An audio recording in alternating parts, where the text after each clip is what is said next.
君のマジンガーを秘密兵器で強くせよ。例えば XX に高視力火炎銃、 ZZ6 超3連爆撃弾、全ての武器が付けられる無敵錠。今マシンダー切手10枚でジャンボマシンダーの大格納庫を全員に送る。超時空 SF アドベンチャーヤマトタケル。映画の迫力をリアルな造形で完全再現。バンダイヤマトタケルシリーズ。Today on Collect All Monsters, we have a tsunami of segments for you, starting with a look back at a Kaiju toy gallery show, examining X Plus exclusives, an interview with a Kaiju sculptor, we'll be spinning some Kaiju vinyl, and answering your video questions. It all happens right now! Ikimashou!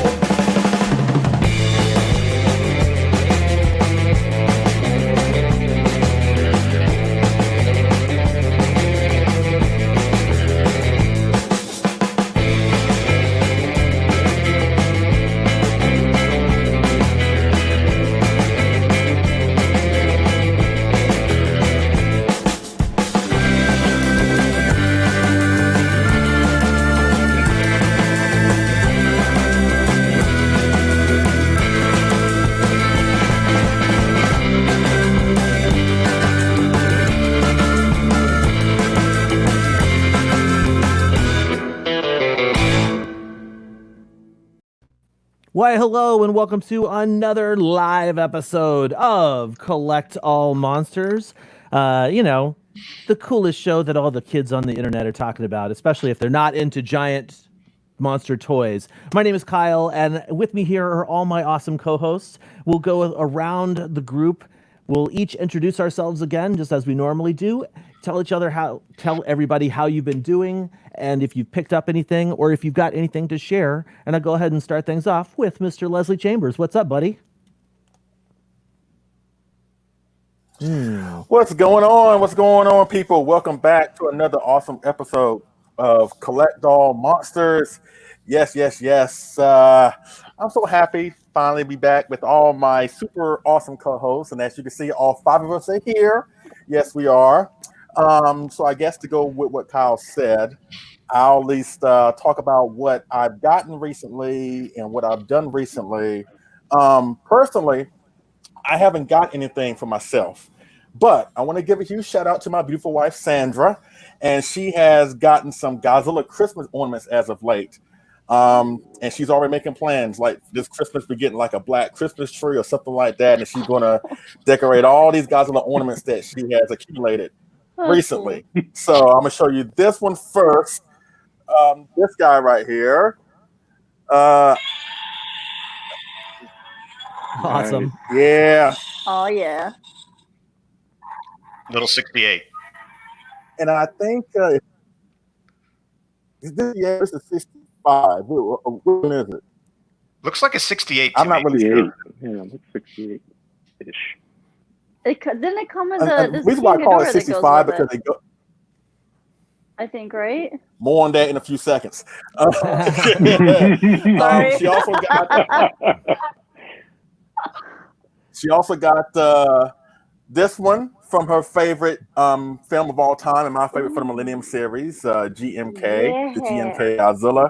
And as you can see, he's happy destroying, I guess, a lighthouse or whatever. So this is nice. Of course, everybody knows this. If you're a huge Showa fan, everybody knows this guy. Oh, yeah. The 1975 Godzilla, after just decapitating Mechagodzilla. Decapitation! Take that head off. Yeah, you got this one. Gotta love this one. And of course, Christine spoiled it for me, but I gotta bring him up. Yes, this is the one that got recently. Yeah. Ghidorah. Yes. But you know what? This is more so. This is the Monster Zero one, because look at this. The cylinder. Step into the cylinder. Oh, wow. That's right. Ooh. Yeah. So Kyle, Colin, David, y'all can appreciate that because I know your love for Monster Zero. And last but not least. So cool. Yeah. So Sandra has been getting a lot of these lately. So I want to give you shout out to her.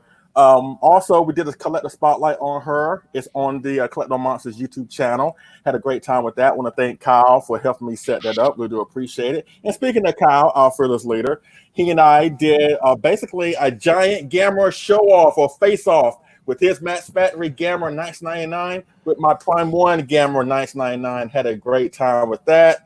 So that's pretty much it what I've been doing. Now on my individual channel, Legend Chambers Kaiju Reviews, I just uploaded the Rick exclusive 1964 King Ghidorah, the American King Ghidorah. The whole special effects books, the 91 Godzilla and the King Ghidorah 91 Jet Jaguar and Megalon. So there's a few things on that channel, but that's pretty much all I've been doing for the past 3 or 4 weeks. I've been having a ball, having a blast.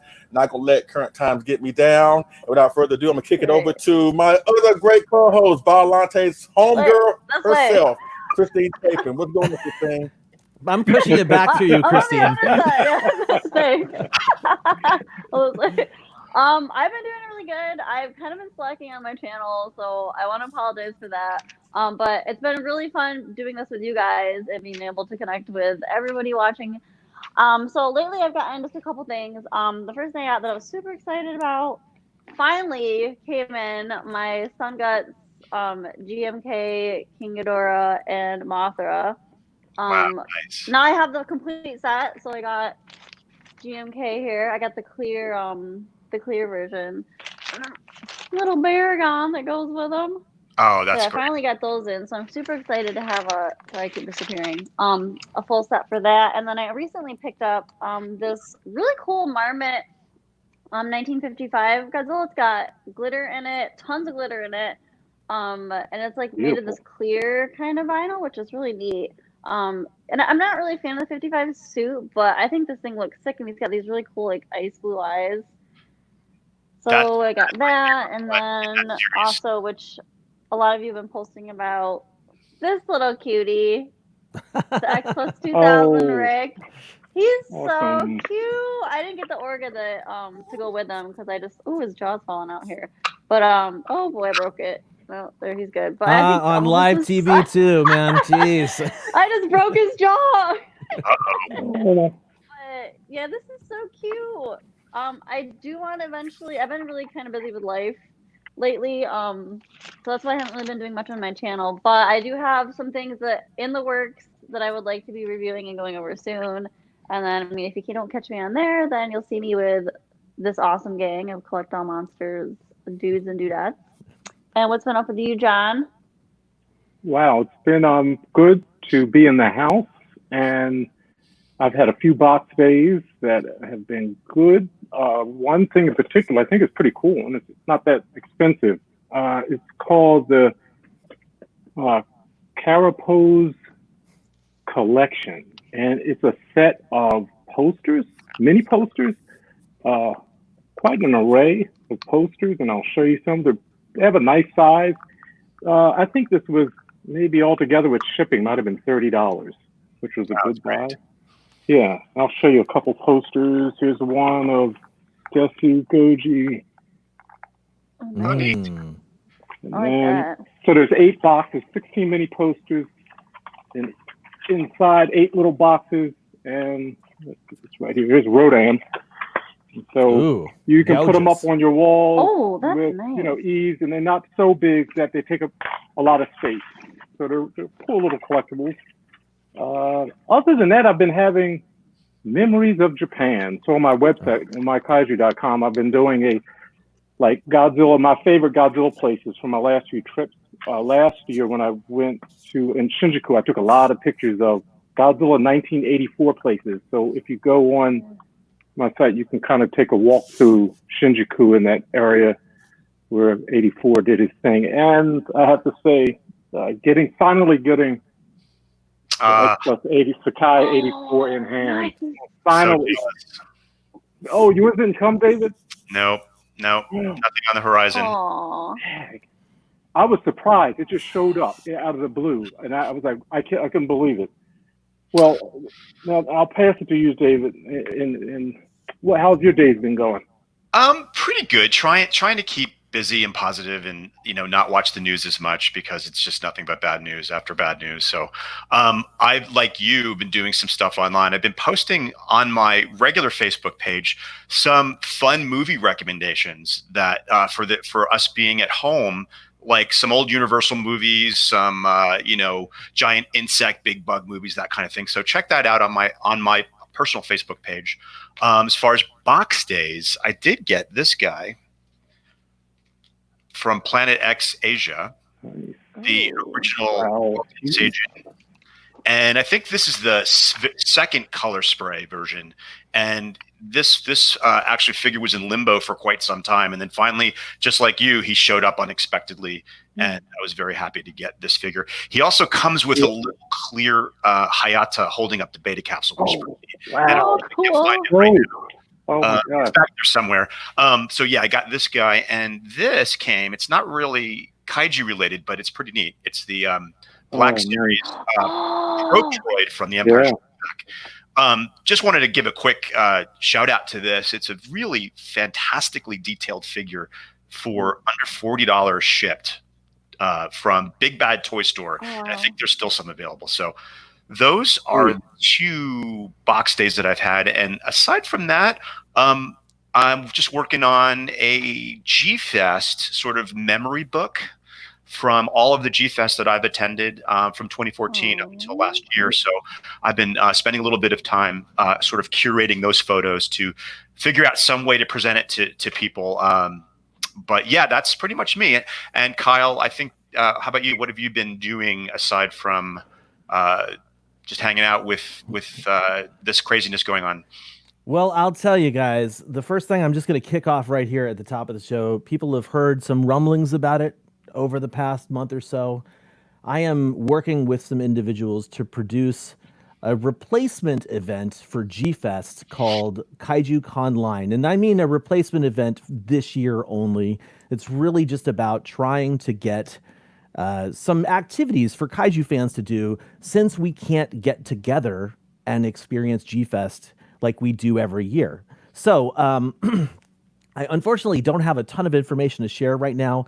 I've purchased the domain name. It's kaijuconline.com, and I'll have a link in the show notes to that as well. Not to mention, we are going to be posting more information, schedules, etc. on our own page. Collectible Monsters will share it. Kaiju Cast will share it. A whole bunch of people will share this information. So we'd love to have our viewers show up and actually be part of this as well. More information to come, I guess I should say. But the reason I wanted to mention it at the top of the show not only was to get the information out there at the sort of beginning of this thing, but also to say that Collect All Monsters will be part of this as our normal show on July 11th, that Saturday. So we'll talk about that later at the end of the show. I'm super psyched, super excited to see how this whole thing goes. It's going to be a really interesting idea. And I know that this is going to pale in comparison to what an actual physical in-person convention would be like. But for me, I just want to do something. It seems like a complete waste to not try and get Kaiju fans together to have some kind of fun online. Agreed. Well, I think Kaiju fans are going to be really stoked that you guys are pulling this together because, like you said, it won't be the same, but it's still pretty darn awesome. It's something to look forward to, which a lot of us don't have these days. So thank you for pulling that together. And I, for one, can't wait to hear more information about it. Well, thanks, David. And I'm looking forward to getting a bunch of my co-hosts here involved as well. In addition to planning this out, I want to mention that I was just on the Kaiju Transmissions podcast. You guys know I was on a Kaiju podcast of my own for 10 years, but I was just on Kaiju Transmissions to talk about 3 movies in particular: Birth of Japan, Little Prince and the Eight-Headed Dragon, and Yamato Takeru. And we did some crazy deep dives into this stuff. John, you especially, I think, would absolutely love some of the content that came out of this. And Kyle and Matt just posted that episode this morning, so it is now available to check out. And I will make sure to get that information in the show notes as well. That's now very cool. I think that was all I had to share. Oh yeah, I wanted to. Here's an image of our Gamera showdown, Leslie. And there's your beautiful wife Sandra doing her collector spotlight. So if you haven't checked those out, guys, if you're one of our viewers and you haven't checked those out, please do go watch those videos. And make sure to go ahead and give them a like, post some comments, etc. Just keep that synergy, that user synergy high, whatever. Let's see. What did I want to do real quick? I want to check in with the chat room. What's up, chat room? People watching live on both Facebook and YouTube. Thank you for watching us as we do this. First thing I wanted to say was I showed the image earlier. I showed the chat image earlier, but Kaiju Sommelier was asking who made those ornaments, Leslie? And I think the answer is it Heirloom? I can't remember. Who's the company that made those ornaments? They were doing them forever. Isn't it American Greetings, Leslie? Oh, yeah. American Greetings did a majority of them, Yeah, American Greetings.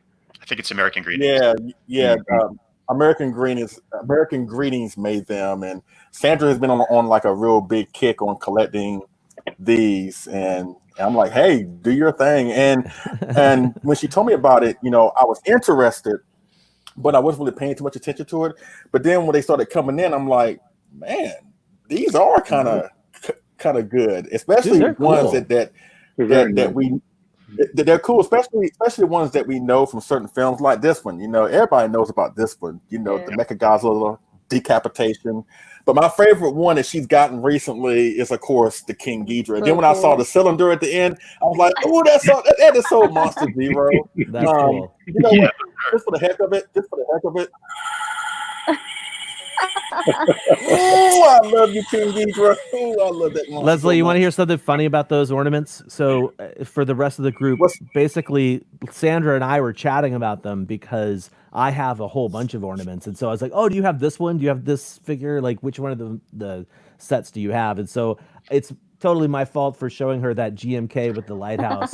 And I like that one. Yeah. Ever since, I love them. I have so many of them. But ever since that, because I was showing off like the light features, Mechagodzilla's spine got stuck. And so every once in a while, just here in the room, you just hear Mechagodzilla screeching every once in a while. And the first 2 times it happened, I was like, my monsters are talking to me now? Like, all right. Yeah, I love those too. I'm a little bit mad at myself because I've been in Seattle for about 13 years. And every year at Fred Meyer, Kyle, you know Fred Meyer, in their Christmas department, they always had them. Yeah, and totally, yeah. I always played with them, but I never really bought one. I bought one for James Hartman once. And I bought the King Ghidorah for myself, Leslie, so I do have that one. But funny story, I went to buy the one for James, and it was gone. They had none left. They only had the one on the display. So I asked the sales guy, can I buy the one from the display? And he's like, sure. He's like, I got to find a box for it. So he cut it off, came back. He's like, you know what? I can't find the box. So why don't you just take it? Nice. And the cool thing about it is this dude is there all the time. He's one of the managers. I say hello to him every Saturday now when I go shopping at Fred Meyer. So nice. Cool story. But I wish I bought more because now they're expensive and yeah. They were under $10, I think. Yeah. So anyhow. All right. So we're going to shout out to the chat room real quick. I already mentioned Kaiju Sommelier, Godzilla Train 1090's in there, Lolo Kaiju's in there, Gojira 851, Tim Outen. Let's see who else. Alex Sawyer. I see you watching from Facebook, bro. Jessica Sang. Kaiju Battle. Over 9,000. Man, we got a lot of people watching right now. James Newell, Helmy, Abat. Sorry, I said your name wrong. And oh man, did I get everybody? I think I named everybody. Leslie Chambers Kaiju Reviews is in the chat room. Anyway, Joe Feldman. Yeah, we got a lot of people watching right now. I can't name everybody, but thank you guys all for watching. Thank you guys for being here and taking part in this live episode. We really, really appreciate it. We hope you really are excited about what's going to be happening in this episode. The very first thing we need to do, though, is move along from what we've been doing to what we want to share, and that means we're going to start with the news. It's the news. Hey. So hey, baby steps, right? Baby steps. Last time I didn't have anything. Now at least I have a graphic. And let's just soak that in, right, guys? Oh man, it's like so classic. That's some talent right there. Yeah, totally. Okay, so let's go ahead and kick things off. Actually, I'll go ahead and start things off with my news segment, and that means that I'm going to share this. So I would like to share the Diamond Select Godzilla statue that was released. It was originally released as a 1991 Godzilla, and I think this is completely predictable as a move from Diamond, but they went from releasing a regular Godzilla statue to coming out with this burning Godzilla statue. And as much as I'm like, predictable move, Diamond, I think it looks pretty badass. So I wanted to share this statue. You can find a link to this information on kaijubattle.net. That's the first thing I wanted to share. Additionally, we have a second piece of news that I want to share. If you guys are aware, we talked a while ago about how the Ultraman license is sort of available for people. So you're going to see a lot more than just the DVDs showing up. You're going to see products showing up here in America. And Ultraman's licensing group has partnered with Mego, I think it's Mego, the toy company that made the 1970s like superposable guys. You know what I'm talking about, right? The Mego dolls. Yeah. So they originally did make some Ultraman stuff back in the day. This image came from a Mego website. It's not my own. But they are going to be doing some Ultraman stuff in the near future. And I think that is super fun because it sounds like another opportunity to go a little retro. Love it. And speaking of retro, the last news item I want to share, and again, links to all this stuff will be in the show notes in the description of the video tomorrow, I believe. But there's a new YouTube show on YouTube, and it's all about toy stores. And my friend Billy and his store, Billy Galaxy here in Portland, was featured in the very first episode. So check out a toy store near you. I think they have at least 2 episodes, if not a third one, out right now. And it's just another cool thing to watch while we're all on the lockdown. And that's going to do it for my news segment. I believe, Leslie P. Chambers, we should talk about what you want to cover for the news. Yes, and of course I'm the X Plus guy. I mean, we all collect X Plus here in the group, but X Plus is mostly my focus, and that's what I'm going to talk about on my segment. Want to give you a shout out. I just noticed that he's in the chat. Mr. Fresh Vinyl himself, he's in the chat. What's up, Rich? Of course, Andy Peters, Hedra says hi. So let me drop Hedra. Get down, you piece of crap. You literally are a piece of crap. All right, let's start off with the 1984 Yuji Sakai Godzilla figure from X Plus. The standards, there are sporadically arriving to certain collectors. And I say sporadically because not everybody that ordered a standard from like Hobby Search or wherever has gotten theirs yet. A few have, but some people have not, because of what happened and the whole lockdown of the shipping situation. So sporadically, these packages are starting to come out of Japan, just not like a whole big influx of packages.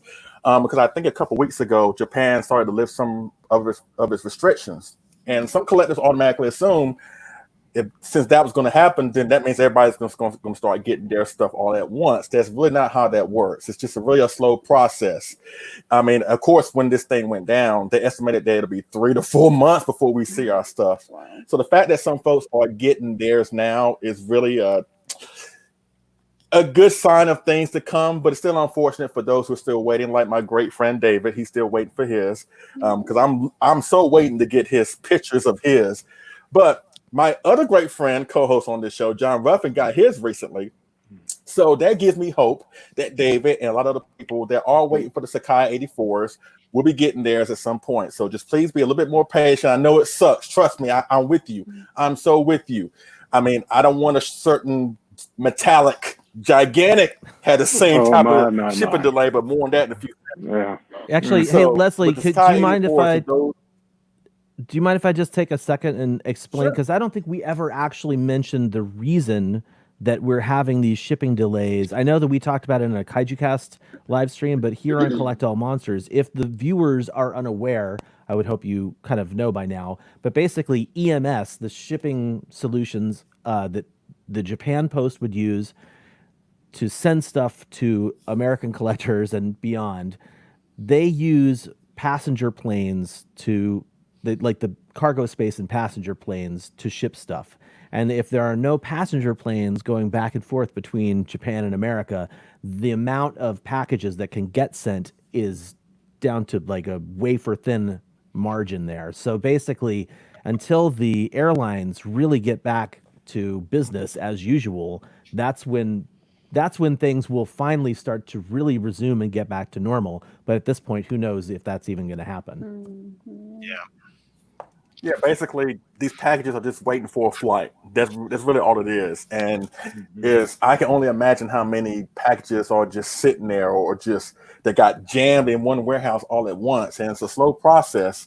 But like I said, with John getting his recently, that gives me a little bit of hope that maybe at some point things will start to get back to normal slowly but surely. It's not going to happen overnight, people. But let's just hold out on hope that, if you're locked in for a pre-order or a standard 84 or whatever, that hopefully you'll get yours sooner rather than later. And speaking of shipping delays, yes, I want to talk about my most anticipated figure of the year. And I think I can speak for John, his probably most anticipated figure of the year.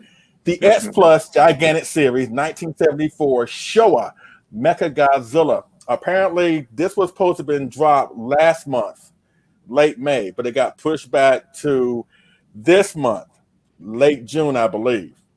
And so far, we haven't got any kind of news yet on when it's supposed to be released.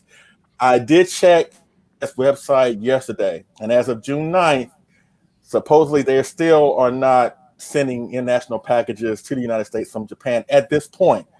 I think what happened with the Sakai 84s, I think they were already in the system to be, sent this way. So I think that's why they went ahead and sent those. But those that came after this, like the Gigantic Mechagodzilla and other things, I just hope that we don't have that same issue with the 84. And with Hobby Search in particular, they're not really trying to work with us to get this in our hands sooner rather than later. They proposed a cheaper shipping method, but yet it'll be twice as long. I suggested that maybe they can go with DHL. Now, I know that DHL is very expensive, but the way I look at it, since I'm not regularly collecting as it is, I have enough money, or at least enough money saved up for me to spend just a little bit extra to get Mechagodzilla to me. I even joked on Facebook, if I have to build a boat or a plane to go over there, my dad gonna self to get it, I will do that. Because that's how bad I want Mechagodzilla. You know what I'm saying? But Hobby Search is basically telling us that you can pay for it, but we don't know we can ship it to you. To me, is very unacceptable. As many years I've been a Hobby Search customer, and the fact that they're not even trying to go to DHL or any other shipping alternative, I know there's a lot of steps to go along with that, but the fact that they're not even trying is kind of disappointing. But hopefully in a couple of weeks, hopefully things can improve, that when we do get those invoices for Mechagodzilla, hopefully they can ship them, like I said, sooner rather than later, because I am so looking forward to that guy. Now, the next thing I want to talk about is, of course, the Mothra Death for Real and the Godzilla 1993 releases. The Mothra Death for Real, I think was supposed to have been dropped in June. But that one has been pushed back to after July, for what I understand. So those who ordered that, just once again, just be on the lookout after July. We don't know what that means. It could be pushed back later than that or whatever. But that's all we know pretty much for the Death for Real Mothra. I think a lot of people are really looking forward to that one, because we already got the Death for Real King Ghidorah Monsterverse, Rodan, as well as Godzilla, and she's like the last missing component. So hopefully she'll show up sooner rather than later. Now, the 1993 30 centimeter Godzilla from Godzilla versus Mechagodzilla 2 or 93 or wherever the heck you want to call it, that one is supposed to drop in July. So those who have ordered that, please be on the lookout for that thing to drop in July. Once again, I hope this one doesn't run into any kind of shipping problems. I'm looking forward to that. To pair with my Rick Mechagodzilla 93 and the Fire Rodan. I'm actually double dipping on this guy. I'm getting the standard here and the Rick that came in the disco glitter Saturday Night Fever paint scheme. You know what I mean? So I can't wait to get that one. And finally, I want to talk about August, and supposedly what's coming out in August is the Favorite Sculptors line Gamma 1965, the 25 centimeter iris sculpted by the awesome, brilliant artist Dopko, which will be making his appearance sometime later in the show, as well as the 25 centimeter Godzilla 2019. Now, keep in mind, ladies and gentlemen, nothing has changed on the release dates for these figures, but apparently all these are dropping in supposedly in August. And I did see some people on Facebook that did say that they did order Gamma, they did order Iris, and they double dip on the 2019. So if you tally that up, you're looking at what? Maybe $250 for Gamma at the most, $250 for Iris, that's $5. And if you double dip on the Rick and the standard 2019, that's like maybe $270, $280. So you're looking at like $800 to $1,000 that's going to be hitting your email in August. So please be prepared for all that awesomeness to come. That's one thing I always try to stress to collectors, especially with the X Plus thing, because once you get bit with the X Plus bug, it's really easy to say, yeah, I want that. I want to pre-order that, not realizing that some of these figures drop at the same time, and then you wake up early one morning and wondering why your wallet is hating you right now because all your money is gone. So just try to be smarter and try to be more hands-on with the dates on these pre-orders. That way you can get everything that you want without going to bankruptcy court for it. So that's pretty much it, what I want to say on my segment as far as like X Plus. I'm not done with X Plus on this show. That's all I want to say in my new segment involving X Plus. Be ready, ladies and gentlemen, because the stuff is coming. All right, so I think that makes our next news segment pointing straight up to Christine. What you got for us this time? I got some exciting Safumi news about cute new sculpts coming out. So the first one up here, which so excited about this one. Finally, Maru-san's making in their 450 series Rose Violante. Now these ones were drawn by a Lucky Bag drawing. So he had like a pop-up kaiju shop online, and well, the drawing was already made for these. So the winners were announced on June 11th. There were supposed to be 3 different colors. There was a glow in the dark, the black vinyl, and then a flesh colored. But due to manufacturing defects with the glow in the dark, they weren't able to sell that one.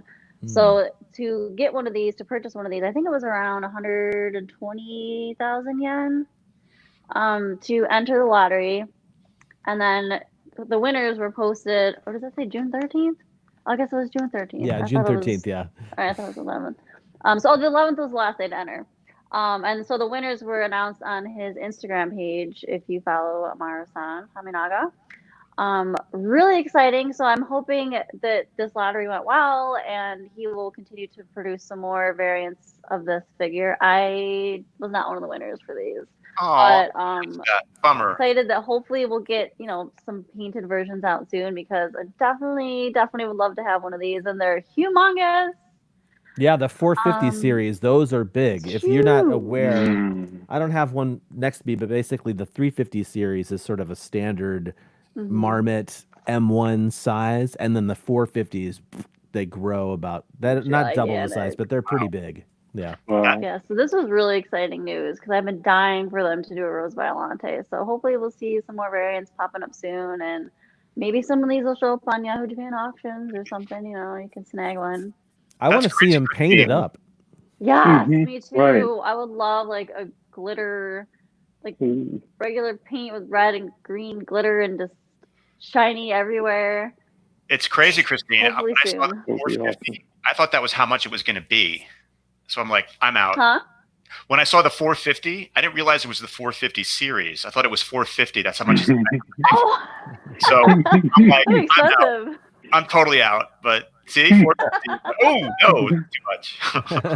Yeah, look how big that is. So it goes to prove that I really need to carefully read my advertisements a little bit better. But this is great news for people who love Violante, because this is going to Maru-san's very good at maximizing their sculpts. And there are going to be variant after variant after variant available of this. It's pretty exciting. He's right. Yeah, and it is, and I'm glad that he's coming out with some new sculpts too. So that's also exciting. Who knows what we'll see in the future for some new goods coming out. And I think next is I'm so in love with these little guys. So Onraku has another sculpt that he's putting out through Medicom, the 1966 Godzilla. This one, like the prior Desugoji and the 54 puppet version, this one is also a lottery as well. So you can actually enter the lottery on Medicom. I think I wrote it down. So medicomtoy.co.jp, and enter the lottery for this one as well. So with these ones, the Desugoji lottery just ended. This one you can enter until July 10th. So you can start entering it June 24th. And then July 10th is the cutoff date for the lottery, and then it'll be shipped. The winners will be announced by email, and then your card will be charged. And hopefully, somebody will win one. I didn't win the 54 or the Desugoji yet, but good news is a lot of these do pop up online afterwards. I did end up scoring a 54 on Yahoo Japan auction, so I'm waiting for that to come in. Those should be shipping. Actually, probably this upcoming week. So if you want to enter that, the thing with these is when you enter the lottery, they do charge your card ahead of time. And if you don't win, then your money's refunded back to you. So and I entered for the Desugoji and the 54, they charge you ahead of time. It's kind of different because it makes me all excited that I think maybe I won it because they charged me. But yeah, I didn't win the other one, it was refunded right away. So I have a question. And then the last bit of news I had. Wait, can I ask a question real quick, Christine? Yeah, sure. Maybe you guys can answer it for me. Is that the one and only 66 soft vinyl figure that's ever been produced? I think it is. Well, there's been plenty of 65s. Has that little small one. You mean like a soft vinyl style, right? Yeah, a soft vinyl style of any Marmot, Marasan, Bullmark. I don't think they've ever actually done a 66. They've done 65s, of course, but as far as like making, because he's doing the scratch, that's smell my finger. So anyway, I just thought that was interesting. If that is indeed the very first one, too. Yeah. If only we could look up the information on clubtokyo.org. Oh, but they're down. They're down. No. They're down. They're currently doing some. They're revamping or figuring something out, I guess. Oh, John Parkinson says a Vinyl Paradise has a 66. Okay. Okay, you're gonna have to show me. That's right. Because I don't remember. It come in a set, didn't also, David Kaiju Sommelier mentioned that the 350 and the 450 were originally the prices of those size soft vinyl toys back in the day. Isn't that crazy? So I wasn't great price. right? That's pretty cool. Thanks for that. Cool. Sorry, Christine, I didn't mean to hijack your segment. Oh no, you're good. You're good. Continue. All right. So I think that moves on to John, right? Well, I think I had a couple more pictures in my folder of the CCP headers. I didn't see that. Do you want to do the? Never mind, which one is that? Is that the brand new ones that just came out? Yeah, the metal burn version. So CCP is releasing another color variant of the smokestack, the landing version, and the adult version of Hedra. This one is called the metal burn version. You can pre-order it now on shop.ccp.jp. However, you do need, I believe, a third-party service to go through to purchase one of these ones, because I don't think they ship to the U.S. So I don't know what are some of the. Is it Tenso? And then yeah, Tenso, and I use Zen Market when I do Zen mine. Market, yeah. Yeah, and just because I didn't have that picture, and because we are friends with our good friend Kaiju Battle, this is this is what she's talking about. This is the metallic version of this Hedera.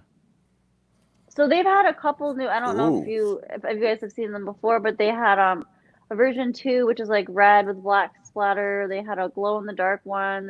He's pumping out a whole bunch of recolors for these, which I'm hoping that maybe we'll finally have the very elusive that what was it? It was a prototype of the blue blue with white spray. God, I really hope that, like, I'm waiting it out. That maybe, because I would be all over. I love the smokestack, so I know Andy's probably I love all the over these smokestack. repeaters. Actually, I have that red one with the black kakiguri paint stripes pre-ordered. You did? It'll be waiting for me in Japan soon. Oh, nice. I almost went on it, but I want to wait for the blue one, and then hopefully I'm still waiting on getting the black with the pink spray. So those are cool. Those are cool collectibles. Having been able to see all of them, or pretty much all of them lined up in Andy Peters' collection, it's something to see when they're all massed out. And you know, there's some really standout, beautiful pieces in that series. I really like this metallic color scheme. It's pretty cool. Yeah, it's neat. And it's neat because some of the other sculpts of that particular CCP line, the sculpts are a little kind of stylized, but that actually is pretty realistic. The smokestack, it looks kind of like the monster actually did. So I'm really partial to that one. So I got to consider getting one or two of those in the future. Yeah, honestly, the best thing to do is to watch their posts, watch CCP, and look at what they're posting, because once they are available from CCP, and then once they're not available, I guess I should say, from CCP, the prices of those smokers just skyrocket. Yeah, they go crazy. They become something that I don't want because the price is so high, you know? Yeah. Cool. All right. So next up, John, you want to tell us what you wanted to cover for your news item? Yes, my news item is just one book. Yes. The Battle of King Ghidorah. Now, I love books. I hope I've gotten that across in a few episodes. This is another one to have. If you have that Mechagodzilla book that came out about a year or so ago, this is just in that line. It's a book, and it's full of the history of King Ghidorah and all his various iterations. Beautiful photos, great cover, great inside. Let me see if I can open this up for you. Make sure we do this a little better here. Let me just show you some from Showa Mechagodzilla. Nice. So cool. They say Yeah. 144 pages of just great photography and interviews. This is great. And guess what? $16 on Amazon Japan. That's cool. Wow. I gotta get that. Wow. Must for any build your book collection. Get them while they're available and get them cheap. Yeah. And Totally. DHL, you'll have it in 3 days. Can't beat that. On it. So this is a must. That's all I have for now. I'm definitely getting that. Yes, Yeah, King Ghidorah. I've seen a lot of posts about that book. My second favorite Japanese monster next to Godzilla is King Ghidorah, so that book will be mine. Yes. David, what do you have new for us? So my segment is kind of interesting this time. It's actually going to coincide with Pride Month, which is the month of June, and it's a beautiful design of Barugon from Gamera versus Barugon. It depicts Barugon shooting out his rainbow, and the text at the bottom of this beautiful piece says "Love is love," and it's kind of a must-have for kaiju fans who want to show their support for Pride Month. And I'm kind of bummed because I was actually the very first one to order it from TeePublic, which is where you can get yours, by the way. And it still hasn't arrived yet. And I know a lot of people have gotten theirs already, but I still have not received mine. So I was hoping to wear it today, but I've got my Kamada-kun on instead. So that's pretty cool. It's just a great design. He's so talented. So you can get a t-shirt. You can get stickers, hoodies, kids t-shirts, mugs. And then in this current day and age, you can get a mask with Barugon shooting his pride rainbow. Love is love. Get one, support a great cause, and a great artist and a good friend. So that's pretty much it. But Les, I have a question for you. There's some of John's work right there. So Leslie, are you going to talk about the X Plus Ray Harryhausen figures, or? on your next segment? No, I'm talking about I'm talking about actual Rick mini pieces. Cool. So I'm going to Rick quickly mini talk pieces. about, if I may, some other releases that are coming out from X Plus. The Allosaurus from the film 1 Million Years BC, which is an awesome Ray Harryhausen dinosaur stop motion animated film. And you can either get that with just the dino or with a 2-Mac figure. And I think that was already available to purchase a while ago, and that should be coming soon.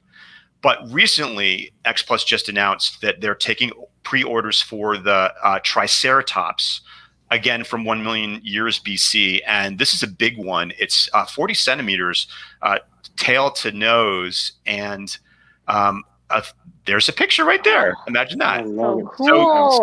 So this is from a different scene in the movie. It doesn't go with the Allosaurus, but as you can see, it also comes with Raquel Welch, Luana, which is pretty cool too if you want to buy the set. And I'm holding out, and I'm pretty sure they're going to have to release a Ceratosaurus, which is what the Triceratops battled in that particular scene. So again, I know a lot of my friends and fans of Godzilla are also fans of Ray Harryhausen and stop motion. So the fact that we're getting these really awesome figures is pretty cool in my book. So I just wanted to put that out there, that those are coming soon too. And I'm going to pass it right back to Kyle up there. Up there. I'm over here. And we'll go on from there. So that's it. Yeah, well, let's just check in with the chat room a little bit, highlight a couple of people here. Over 9,000 said that they are going to do the Ceratosaurus. And let's see, who else did I see here? Michael Hamilton wanted to know where he could grab the King Ghidorah book. And I believe you could probably still get it on Amazon. Is that right? Yeah. Or where did you pick it up? Amazon.co.jp. And it's about $16 and maybe $10 for shipping. But it should be up there, Amazon Japan. DHL will come in a couple days. And I also think Hobby Search will have it if they don't have it already, because they have a selection of newer books. If you don't have an account to get Yahoo Japan, you just have to make sure you choose the correct shipping method for Hobby Search. And again, check Mandarake, because they get new and old books in from time to time too. That's what I'm going to do as soon as this episode is over. And so once again, I'd like to just say, as usual, a lot of information that we share on the show, especially about collectible news, does come from our good friend Michael Farah's website, kaijubattle.net. Please make sure to check them out. It's really... We're a monthly show. Lots of information comes out in between our episodes. So check out kaijubattle.net for all sorts of great information about upcoming releases. And I think at this point, it's probably a good time for us to move on to our very first segment, which is going to be with my man, Leslie Chambers. Leslie, what are you going to be talking about for your segment today? I'm going to be talking about Rick mini pieces from X Plus. First, let me give you a shout out. I see her. My wife, she's in there. Hey, baby, how you doing? Oh God, man, you gotta love it when your spouse just supports you in everything that you do. But yes, I want to talk about Rick mini pieces. When it comes to X Plus, when it comes to Rick extras or just Ricks in general, there's light ups, like the 64, the light up with this one, or it comes in like a different paint variant, like the gigantic GMK up here, and it just depends on who you talk to when it comes to collectors on what they like most when it comes to Rick pieces or what type of Rick figure. And for me, I just love the Rick mini accessories, just the mini accessories that come with a figure that has something to do with the film involving said figure. Like, for example, the pagoda or the factory that comes with the crawling Hedra, or the flying Mothra from 1966, with the him right there, or I'm sure Christine will enjoy this. Rose Biollante. Oh yeah. That came with the 89. S Plus, make a figure out of this. I mean, seriously. Yeah, like, it's about time now. It's about time. And of course, John will appreciate this. the King Caesar statue. Oh man, So want cool. that so bad. Oh, the only way I get it is So- Pico. Sell it to me. So, Give it to me. so, but for me, when I got started into X Plus, I really didn't know anything about the Rick pieces. As a matter of fact, my first X Plus figure was the 1984 Godzilla, and then when I got it and I opened up the box, I was like, okay, it's a nice detailed figure. But then after I took the figure out and I shook the box, the Rick feature for that figure was the sea louse, the giant sea louse. And when I shook the box, it popped out. Oh. It popped out, God. and I'm not gonna lie. I'm not Like gonna movie? lie. I'm not gonna lie. I had a Prince moment. I was like, woo! Oh my god. So and my second figure was Titanosaurus, and it came with the sub. And quite frankly, I end up giving those two pieces to another collector, but I didn't really appreciate the mini figures as I do now. So for the past few years, I've been tracking down Ricks that I passed over, or at least I missed out on when I became an S Plus collector. And I want to give you my top 3 favorites, and I want to tell you what I want to see later on as Rick mini extras in the future. Don't want to take too much time. And actually, I got my top 3 are from the Showa, Heisei, and Millennium Era. So let's go with the Millennium Era. This Rick piece right here Oh, that came with Awesome. the gigantic GMK up here, GMK. you know, because Mhm. we love GMK in this household. So you have this, you know, with the imprint of the logo of the film, Godzilla, Mothra, King Ghidorah, Giant Monster Auto Tag, blah blah blah blah blah. And you also have the sub with the D3 missile. That's pretty good. So and ironically, this piece was used in another S Plus release. So basically, they just took this same Rick feature and repackaged into a new one. But I just love this. You know, the fact that it has the title of the film and has something to do with the film that does bring about Godzilla's downfall, even though it is kind of lame, quite frankly. But still, this is like my favorite from the Millennium series. Now let's go to the Heisei. And I missed out on this one back in 2014, but I was able to get my hands on it later on down the road. And of course, the Rick piece I'm talking about is from the gigantic Burning Godzilla with the Oxygen Destroyer base. Yes, sir. And once I again, wish I had that. and once again, like the GMK just now, you have the title of the film, Godzilla versus Destroyer, but you have the Oxygen Destroyer, That's and actually the one that was used to create Destroyer. And the fact it goes into the slot right here, and once again, it's just nice to have like a piece that really reminds you of the movie. And quite frankly, I was searching for this for the longest time. I was so searching for this, and I have to find one on eBay for a good price, whatever. And I'm glad I got this one. And my favorite from the show up here, and quite frankly, it came down to 2 because this one was going to be my favorite. It really was. Oh God, I'm jealous. But there is one other Rick piece that I find it just a little bit more favorable than this one, and I think Kyle and David can appreciate this. It's the alien. It's the alien. Oh no! Oh no! So fantastic. This is my favorite Rick mini cool. extra piece from the Showa period. People have said this is either the controller or just a regular alien. I'm going to call him the controller because we did see him like this or whatever. And it's nice that X Plus has went out their way to give us a nice representation of probably the best alien race from the Godzilla franchise. Nothing against the Kilax, nothing against the Space Apes, nothing against those knockoff aliens from Final Wars. This is the real deal. This is the real deal. It'd be nice with a Dopko figure. And you know what? Oh yeah, You know what? If they're doing Sarazawa, so why not a Planet X? You know what they did? They did a 30 centimeter, I think Namikawa one, but she was like a like a. Oh yeah, I think she's a hybrid. girl, She's part, anime it's girl. part of Yeah. it's part Yeah. of the Evangelion. Godzilla versus X Evangelion. Yeah. Yes. So it's like Rey from Yeah. Evangelion mixed Yeah. with Namikawa. Gretchen really wants that from the Kaiju cast. Cool choices. Yeah. So. But this is my favorite, and I mean, honestly, there were a couple I'm still trying to hunt down, like the Purple Heart that came with the original gigantic GMK. I want to get that one.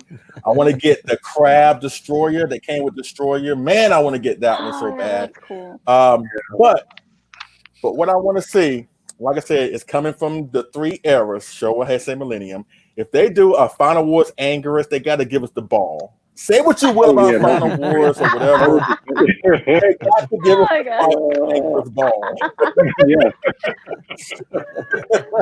So Leslie, And I personally Mhm. asked Mr. G Akamoto at G Fest, or in Japan, I can't remember where it was, if he would ever consider releasing a box set of all of the X Plus extras. Yes. And his response was, maybe. Do it.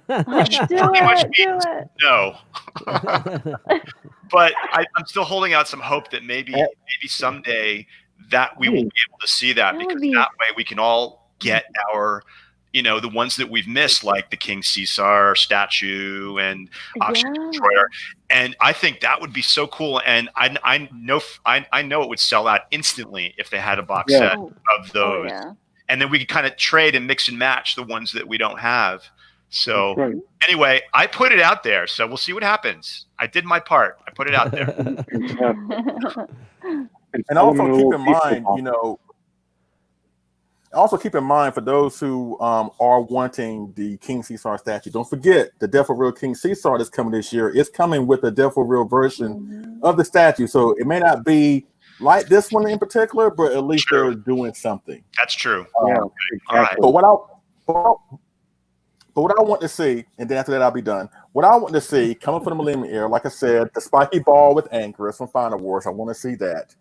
Number 2, from the Heisei period, they're doing the 25 centimeter Mecha King Ghidorah, right?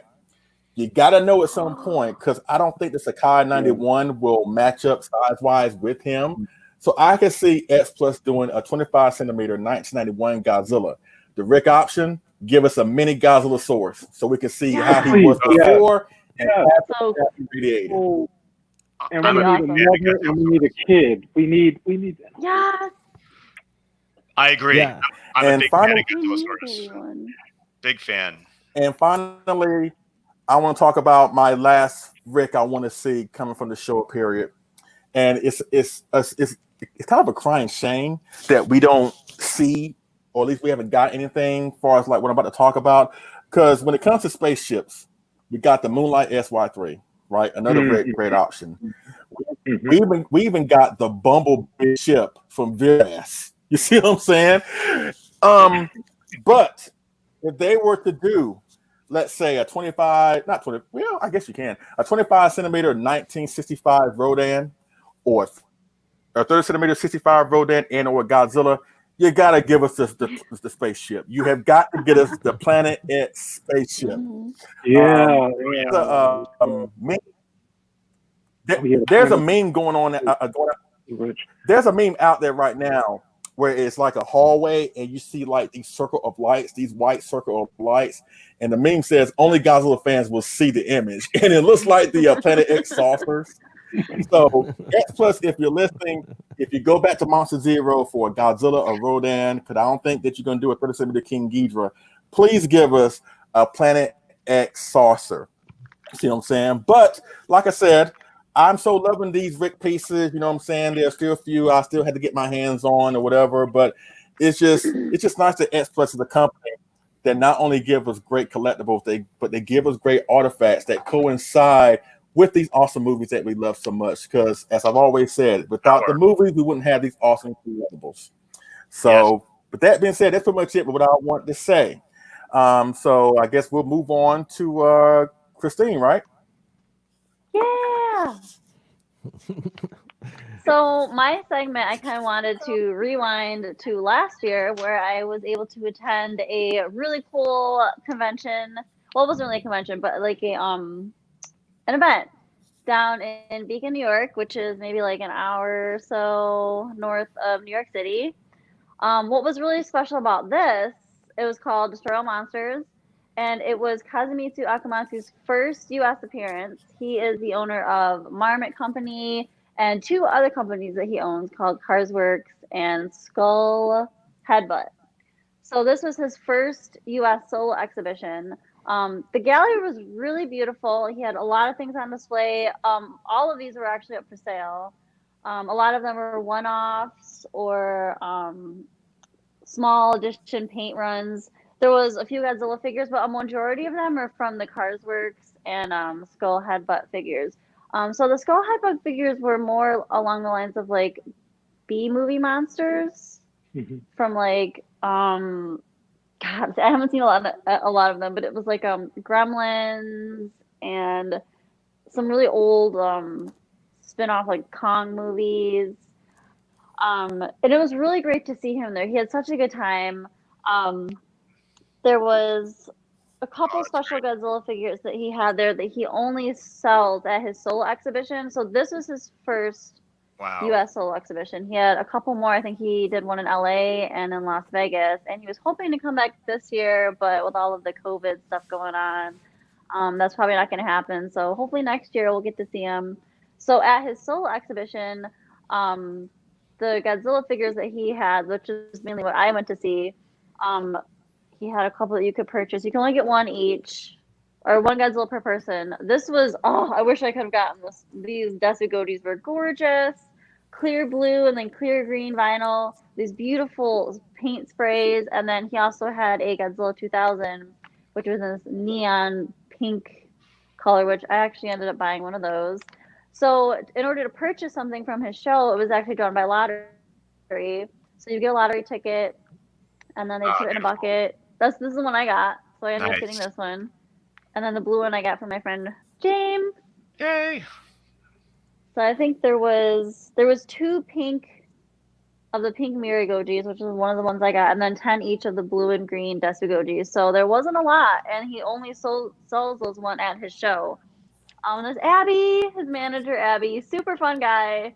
I love him. I can't wait to see him again. He has a lot of Godzilla memorabilia and stuff from Star Wars. He helped produce the Chewbacca figure.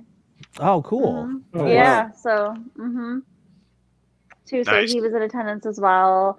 It was great to see. It was a really big turnout, and yeah, it was weird because a lot of the people there were more for the Carsworks and Skull Headbutt figures, and it was my first time actually seeing the different figures that he produced. Like I knew he had a couple other companies, but I've never actually seen them.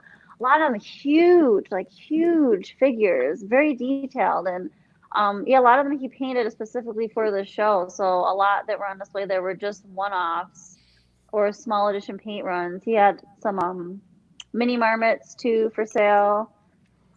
So yeah, this is the one that I got. There was 2 of these available at the show. Wow. And it was funny because I was one of the last ones to be called for the lottery drawing. And I'm sitting there like, oh, come on. Like, I was so nervous that, like, somebody, but nobody was really much into these. So I was able to get one of these. He had a lot of Shin Godzilla, one-off Shin Godzilla paints that were done. So I'm really hoping that next year he'll be able to come back and he would like to do some more shows in the U.S. And yeah, it was a really great day, and it was nice to be able to talk to him. Oh, I didn't bring he drew me a picture. I was gonna bring that too. He drew me a picture of Godzilla and Mothra, and something else that I learned. He was drawing Pikachu a lot for the kids that were in attendance. And he actually helped design the 3D model for Pikachu and some other Pokemon. So, and I didn't know that. I was a huge Pokemon fan. So he drew a picture of Godzilla with a little Pikachu on his hand and a Mothra for me. So I thought that was really sweet. Yeah, it was a lot of fun, and I'm excited to have him back again. And maybe one year we can get him in at G-Fest as well. I think that'd be huge because he's always doing the exclusives for G-Fest. So it would be nice to have him in attendance there one year as well. That was pretty much my segment, but yeah, I'm really looking forward to seeing him again, and it'd be great, like if he shows up somewhere near you, anywhere near you guys, any of the fans, please go out and support him. I know when he went to Las Vegas, that was kind of like a last minute kind of thing for him, but he had a good turnout there as well. And then I do think in LA, last year he had an appearance. So really looking forward to see him again. And he also has a book from Cars Works series that has these beautiful pictures of all the different figures that he's made, the different sculpts he's come up with. I'm sure you can find that on Amazon Japan or Mandarake, but that was really interesting too to flip through. Just a lot of neat creative things that he comes up with on his own. Very cool. Very, very cool. Yeah, I would love to see him. Yeah, absolutely. Let's bring him up here for some kind of cool toy. Yeah. Actually, I didn't even know. I mean, this is, I want to say peripherally, I have been aware of the popularity of soft vinyl toys that are non-licensed, but we basically cover licensed toys, like characters from movies on this show. So and that's everything around me. Like there's very little stuff in my collection that's not a licensed character from a Godzilla or Kaiju movie or TV show. So every once in a while I see something like, for example, the Yamo Mark sushi guys, right? The sushi monsters, David. Yeah. And I'm just like, oh my God, they're so cool. And I just have to get a couple of them. But really, that industry, that non-licensed character industry is crazy big and has a lot of following, a lot of people following it from just all walks of life. Yeah, I can't wait to see more of these kinds of shows, even with or without the Marmot guy. It's really cool that there are art gallery shows that show off vinyl toys. Yeah, totally. It's I guess that's a big thing. I was gonna say it sort of took the urban vinyl craze from the the 2000s and sort of took it in a direction that's sort of more towards licensed figures, but not quite. Yeah. In other words, the gremlin in a suit. It's not really from any particular movie or anything. And I don't know if you guys noticed this. Christine, you probably don't know because I don't know if you're a fan of Giant Robot, but John probably saw it. It looked like there was a Fangar figure. Yes, I noticed it. Yeah. Did you see that? Did you see that too from Giant Robot with the stripes and the peg leg and the big head? I thought I saw that. I have to go back and watch your video carefully and see if I can spot it out. That would be I saw it, David. I saw it. Figure. A lot of really neat stuff. So Kaiju Sommelier suggests people doing, I don't know if he's telling us to do that, but I'm just going to say, we have our little Collect All Monsters mascot, and I'm already considering, how, if I'm going to take a digital sculpting class in the future, would I actually make that into a soft vinyl toy just for something to have on the table at a future convention or something like that, right? Yeah, that'd be awesome. Great idea. Oh. That's right. And John Parkinson is reminding us, don't forget about Cetus from Nev. Right. It's another friend of ours who has made his own soft vinyl toy. It's it's a thing, man. People are doing it. Yeah, they're doing it. Yeah, sure enough. I also forgot to add at the end of mine. I asked him a couple questions about Akamatsu-san. So I had asked him what got him into the Sofubi business. And he said when he was younger, he had learned about toys from Takara Company, which is they're plastic, alloy, robots and stuff. And he said he was interested because they were made from plastic and alloy. And so he said that Marmot now wants to make toys of various materials because of his exposure to Takara Company back in the day. Cool. And then I asked him what's his favorite kaiju figure that he's produced, and he just says that he likes all the kaiju toys that he made himself. And so he's very talented, so I guess I can see why it would be hard to pick. I asked what are some of his other interests besides Sofubi. He likes special effects video work, such as he likes movies, TV dramas, animations, which is how we got into the 3D modeling for Pikachu from Pokemon. I asked him if there's any kaiju you hope to produce in the future. Now this was last year, and actually I don't think he's made any this year yet, but he was planning to make kaiju from Gridman. So I haven't really seen any of those pop up yet, but maybe they're still in the works, so that'd be cool. And how was he introduced to Godzilla? And he said when he was a kid, it was a monster movie boom at the time. And all the kids were crazy about Godzilla, Gamera, and Ultraman. So that was probably how most young kids were exposed to kaiju, was through watching those as well. Yeah, he seems like he's that age that he would have been yeah. like around 10 years old when Ultraman came out. Yeah. Yep. Perfect spot. He was to in be the a kid. prime time, man, when all that stuff was just exploding onto the scene. And new and exciting. Mm-hmm. Oh yeah. Cutting edge. Yes, indeed. Yeah. Well, thanks, Christine. That was awesome. I'm glad we finally got to show that, right? I We've been know. talking A about it year for later. a year. Yeah. But it was worth showing off, right? I'm going to have a flashback video probably in a couple of episodes for sure. Yeah. All right. What do we got from John coming up next? All right. Well, I'd like to always look back to the past, to things that made my childhood special, and that I can go back and collect things that just come from that. So today I wanted to talk about vinyl records. You know, we have a lot of vinyl figures, but there's another type of vinyl, and you know, what comes around goes around. You know, records, you know, faded out in the mid '80s when CDs just, you know, came on the scene, but the popularity of record players and records has come back over the last 5 years or so. So let me share with you about vinyl, collecting Godzilla vinyl records and Tokusatsu records. One moment here.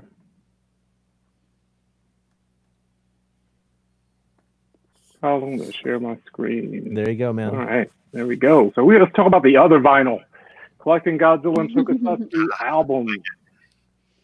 Well, growing up in the 70s and the 80s, you know, we didn't have Spotify or Tidal or Apple Music or Sirius XM and iPhones and Siri and YouTube and podcasts, you know, and MP3 players and all that good stuff that we have today. You know, we had black and white, maybe color TVs if we were lucky. And before we have VCRs, you know, for the most part, we had maybe 8mm films.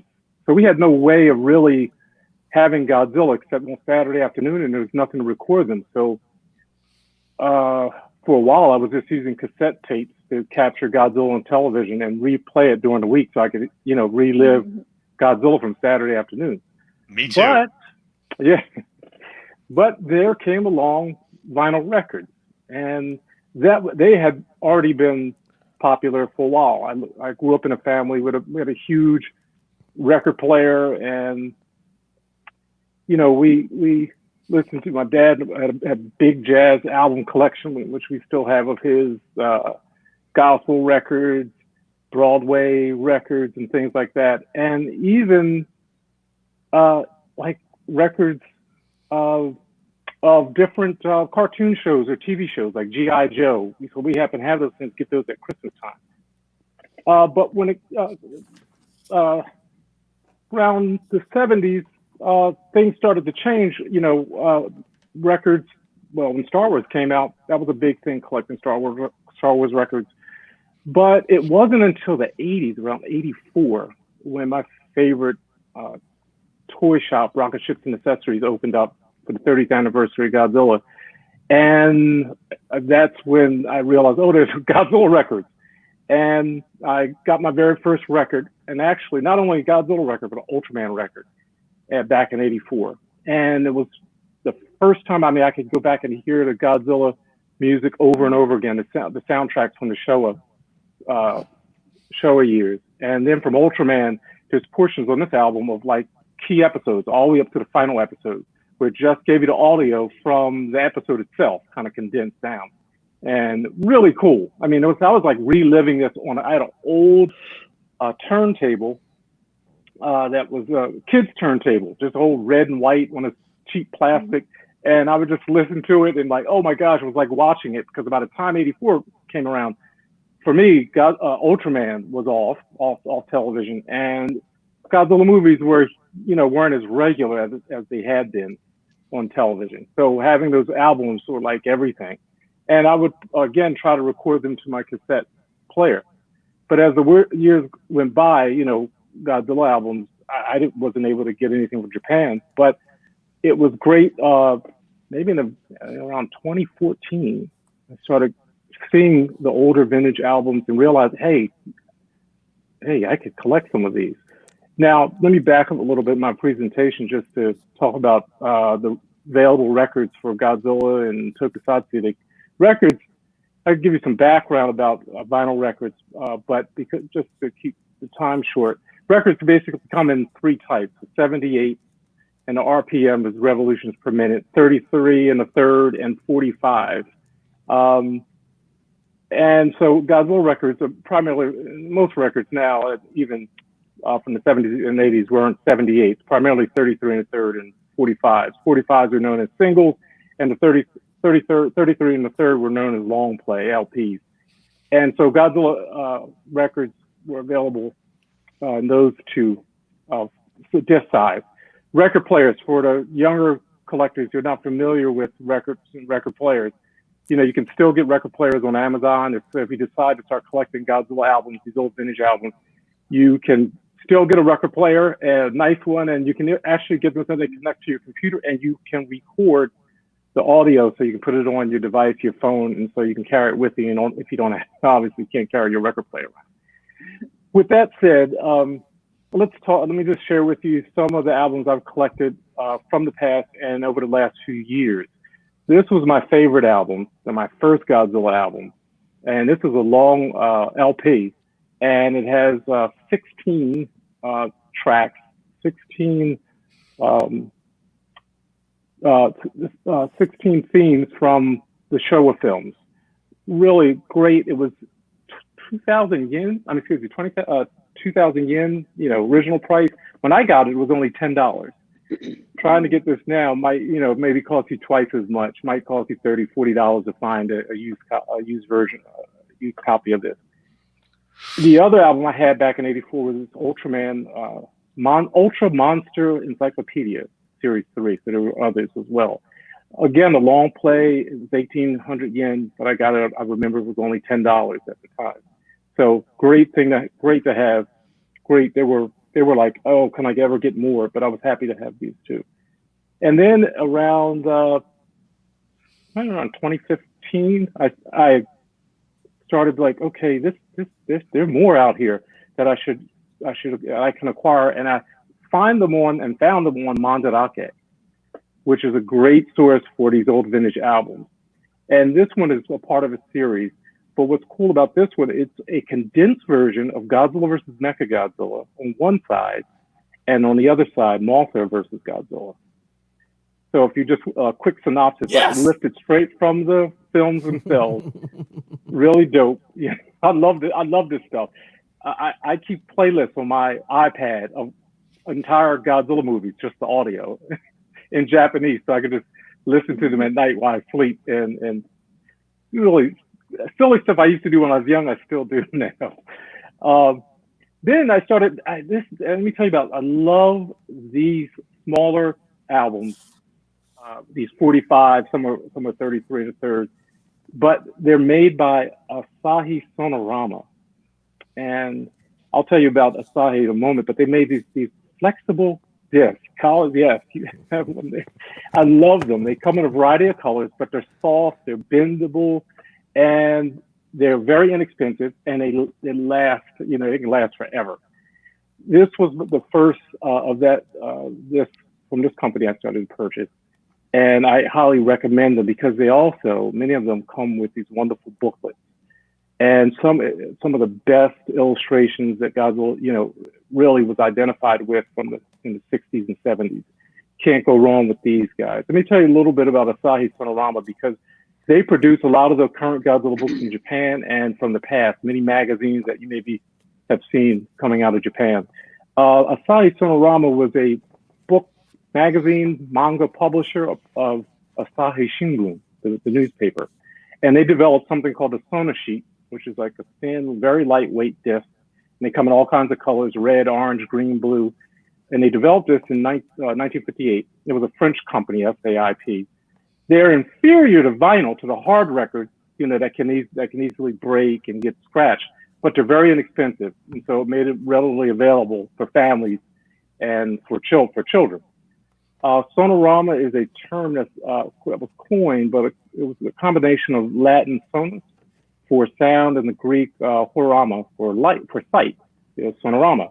In the 60s, a lot of the children's theme songs were published in this format on this type of disc. And then, but in the 70s, sales started to become sluggish overall, and they started making these wonderful picture books along with the albums themselves. They were called punch sheets, and I'll show you some of them in a moment. But then by the mid 80s, everything went down. The record industry with the coming in of CDs, it basically ended. But Asahi Sonorama, you'll still see their name, and they're associated with magazines like Uchusen, Space Quarterly, and other magazines that have come out associated with them. You'll find Godzilla books as well. Here's another. This was maybe the third book I picked up in maybe 2016, and a great source and a great. You want to learn more about these records. I got this one from Showcase Kaiju, and Sean Lineback. He has really, I think he probably knows so much more about these, obviously, than I would. But that's where I picked this Godzilla versus Ghidorah book and record from. Now, the record wasn't in my copy of the book. I really wanted the book. Why? Because it's full of wonderful illustrations that you may see on Google searches, like this diagram of Ghidorah, Ghidorah, but there's also one of Godzilla, and it's full of really great illustrations and photos from the film. It's old, but that's what it comes right from 1971. 32-page booklet, great to have in the collection. Highly recommend getting these because you'll find pictures and illustrations that you can't find anywhere else. So this is one of them. If you can find this, get this. Another great album from Asahi Sonorama is this Destroy All Monsters. It has like a condensed form, kind of they take some liberties in storytelling, which is fine. And it kind of just fits 2 minutes or 3 minutes on each side. So it's for children, but once again, great thing to have, 32-page booklet. Another is for All Monsters Attack, 14-page booklet, great illustrations again. And I got this one from Mandarake back in 2019. I think I got that in 2018. Another is King Ghidorah versus Godzilla. Another good one to have. And here's a little different one, Our Monster Force. That's great. This was produced by Toho Records, and this isn't the flexible disc, but the hard vinyl that we mostly think about. Look at the price, 500 yen. You can't beat that. Wow. And here's another fun one, CNR Records for Godzilla 1984. One of the tracks, song. This was the Godzilla love theme by the Star Sisters. I found this on Mandarake. This is another great find. This was 45, hard vinyl. Toho Records, just to say a little bit about them, because you'll find a lot of the records are not by Asahi Sonorama, but Toho themselves. It started when Toho established Toho Gaon in 1970 as a subsidiary in charge of their music business. The records were sold by Victor Music Industry, now known as JVC and Kenwood. And their main lineup came from their movies, their theme songs and soundtracks. But again, when the late mid-70s came around, things got sluggish. And by the 80s, these records faded. So it's nice to go back and find them if you can. A few more records out of my collection. Godzilla March, and Godzilla versus Gigan. Great to hear some of the tracks that are associated with the film. This is my absolute favorite.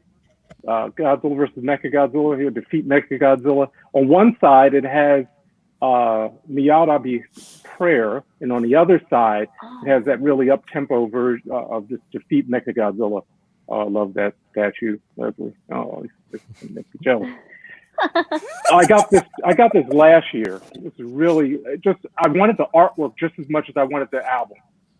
Because some of these, the big thing about records back in the day, and even today, it's the album cover, the artwork. I mean, it's just so well known, and you can display them with your collectibles. I mean, for the moment, I have my albums all pulled off my shelves, but I display them behind my collectibles. You can't see this, but so they're not only great to listen to when you're feeling nostalgic, but they're also great for the walls and display. And you can get some great shelves just designed to hold album covers. So this is a cool one. Another is, Punch Punch Punch, Godzilla versus Megalon from 1973. This is another good one. And then there's series of albums, and you can go kind of crazy with these. And these can range from $10 to $30 on Mandarake. This is the SF Special Effects Movie Music Complete Work series. And there's at least 10 of them that I know of. And just finding these can be fun, and it just has a soundtrack. I have the top left. Yeah, I have a couple of them, and I was going to buy like 4 of them from Mandarake, but the shipping was a little too much the other day. I just said, well, let me wait. I shouldn't have said anything because they're out there and they're very, very inexpensive. Another bonus of these records specifically is that if you get them brand new, they come with a mini poster. And the reason I bought that LP was because it comes with the Speed style, the tall, skinny Varan poster, which is something that I'd been searching for forever. And I ended up essentially getting that Varan poster for like $15 because I bought it with the record as opposed to trying to find it on its own. Super cool. Yeah, John, I remember seeing those albums in Footlight Records, what we were talking about earlier in New York City. And that's what attracted me into that store. They had them in the window. And I went downstairs into the record store. This was a record store for those of you who lived in New York or around the area. In the 2000s and before that, in the West Village, between Broadway and West 4th Street. And they sold Godzilla albums, CDs, records, LPs, many of what John was showing us. And their prices were actually pretty fair back in the day because I know I could afford them. Yeah. And that's where I got my first taste of these great album covers. And like I said, these are the ones that attracted me into the store in the first place. And they were actually hanging on this display. I guess I don't know why they were featuring them, but they were in there. And this record store was around the corner from the old location of Forbidden Planet. So a little bit of a flashback for the old timers in the group. And I love that store, Footlight Records. It's no longer there. They do have a small online presence, but it's nothing like going into that record store and discovering these. And Kyle, I think they had the posters hung up in the shop from these records because they were considered used records. So I think they actually hung up the posters. I don't know if they would come with if you actually bought the record, because I always bought the CDs. But anyway, I just wanted to throw that in there real quick. So very, very cool. I'm loving your segment so far. Well, I'm glad you mentioned Footlight Records because I got my first Godzilla CD as a gift from my brother who purchased it from Footlight. And when I was in New York, I got to go there a couple times on a couple occasions in New York. Great place. I miss those great record shops, and finding something like Godzilla, CD or album in those places, that's really special. And that's what I love about the albums is they take me back to a time of my childhood and those wonderful memories. I mean, we just had albums. We didn't have TVs with big dolls on them. I mean, it was we didn't have internet. I mean, you just enjoyed what you had, and it wasn't. But we had a blast. We made it work. Yeah, it was totally fine. And I remember using my father's. My father was a chemistry teacher, and he used to calculate his class notes on there, and I would erase them. And I had Godzilla versus the Smog Monster on there. He's like, "What are you doing? What's going on?" but yes, as primitive as it sounds, it was a lot of fun, and I wish I could find those tapes now. Next time I go to my mom's, I'm going to see if I can dig them up somewhere, and I'd just love to listen to them again because I know I made little comments here and there, on the actual recording. So, yeah, I mean, people now don't understand how little we had access to this stuff. I mean, you're showing this now, and you got this years later. But if we had this when we were kids, we would have lost our minds. Yeah, absolutely. Our minds. And so, they mean a lot. Having this means a lot, and the simplicity, of back then, and everything was cherished. I mean, the couple albums I had were center, up front and center with my collection. So being able to pick these older items up, it's like, going back and having missing pieces put in and just building on the past. There have been some other releases, newer films like Godzilla, Return of Godzilla, here, Godzilla 1984. I got this a few years ago. I think I paid maybe $30, but it was well worth it. The whole, soundtrack is on it. It's great. You can't, it's nothing, and some would argue that records sound better than anything else. Better than CDs, better than, MP3s and everything else. So, and that might hold, that might be the truth. So if you have a really good turntable and good speakers, you could probably really enjoy the sound from these old records. Here's another series that these came out were from Japan, Columbia, and this was number 3 in the series. I could show you at least the inside, because some of these is not just the cover, but also what's inside. I remember that cover. This is number 3. I believe it's 10 of them, but some of them have, multiple pages inside, and they go into, they give you lyrics and background into the film and things like that, and pretty cool.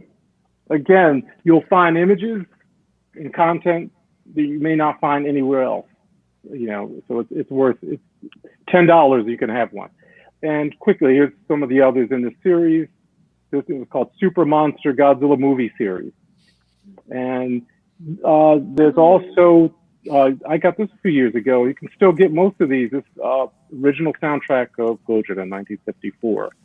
Nice. And now for Tokusatsu, a few more samples. I got this in Japan last year. Giant Robo. It has a theme song on one side and another track on the other. Really, really great. I mean, this is childhood right here. These are those memories. And here's another one. Oh, I was so happy to find this. Magma Taishi, a.k.a. Goldar, the Space Giant. Another great find. And to have the theme song for GAM, if anyone watched the series, this is great stuff. And recently, GMP Shindo, they released what was available. It is available on DVD, not DVD, on CD. Is the best of Godzilla 1954 all the way to 1995. They released them in 12-inch vinyl records. Really cool. My good friend got me these for a Christmas present. And there's so much more, so many more I could have added to this that you can collect. So if you want something unique, I recommend some vinyl, a little different vinyl, some vinyl records. Fantastic, John. Absolutely. And just got to say, a lot of people in the chat room talking about great segments. A lot of people were loving your information about vinyl records. So way to go, dude. Excellent choice on something to cover for your segment, man. Yeah. Oh, thank you. Bless you. All right. I think that takes us, I think that takes us to my segment for this particular episode. Now, here, let me change the view here. I want to try this one. Yeah, I like that one for a little while. Okay, so hey guys, we haven't had too many Japanese folks on this show, and that's because of the language barrier for the most part. I'm going to be getting some people on, but we can't have an actual conversation with, say, a Japanese person who's sculpted a kaiju figure.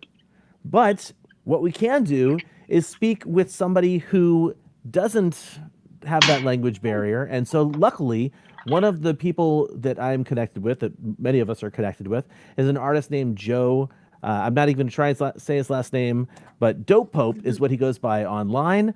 And I just decided that it would be a great thing to do to talk with him, not just about his love for kaiju movies and his artistry here in a digital sculpting medium, which is kind of new to just everybody in general.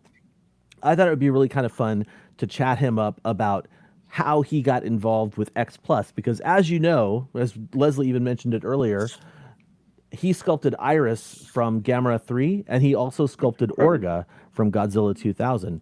And so, yeah, that's right. Leslie's psyched. So we're going to go ahead and play a segment, just a short segment of that interview that I did with Dopko. And then the full interview, the full blown like half hour, I think it's like 22 minutes long version is available later on the Collect All Monsters channel.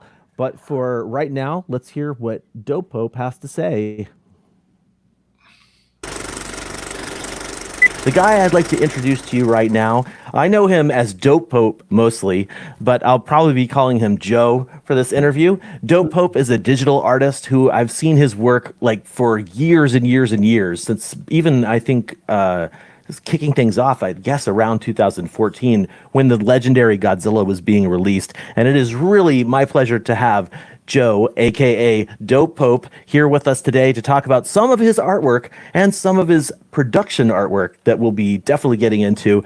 Joe, thank you so much for being part of this episode. It's good to have you on, man. Thank you. Thanks for having me. It's pretty cool. Tell me a little bit about how you got involved with X Plus and with even just further out beyond X Plus into just digital pieces being produced into physical pieces. Okay, well, the X Plus thing, they out of nowhere they contacted me, and that was amazing. It was like my heart blew up in my chest. Like, to be able to work for X Plus was a dream come true. And the fact that they cold called me and I wasn't hounding them just made it all the more better for me. But yeah, and working with them was amazing to see unfold, because I initially would go into this just sculpting the way I sculpt, and that's when they were happy to see that. But then they would start telling you, okay, this doesn't look like the suit here, and it doesn't look like the suit here, and that's when I just mentioned how difficult it is to see how much work goes into these suits and how much they are proud of the exact look of the suit, and that's what they want to emulate and they want to capture. And to be able to deliver on that is a lot more challenging than you would ever think. So I learned a lot. It opened my eyes to how things are done, and I have so much respect for X Plus and all the sculptors that work with them, and the painters too, because it's the paints that really bring these things to life after the sculpt. So that was beyond challenging and one of my most proudest moments for sure. Now, did X Plus have monsters in mind? Did they say, we want you to tackle this kaiju specifically? Or did they have like a list of potential options for you? No, they said which one they wanted, and that was it. Both. They were like, do you want to work on Iris? And then after that was, do you want to work on Orga? And honestly, I wasn't going to argue with them. The answer was yes, regardless of anything else. Of course, I want to work on whatever that is. And which is funny, because Iris was not really one of my favorite kaiju suits, not one of my favorite monsters at all.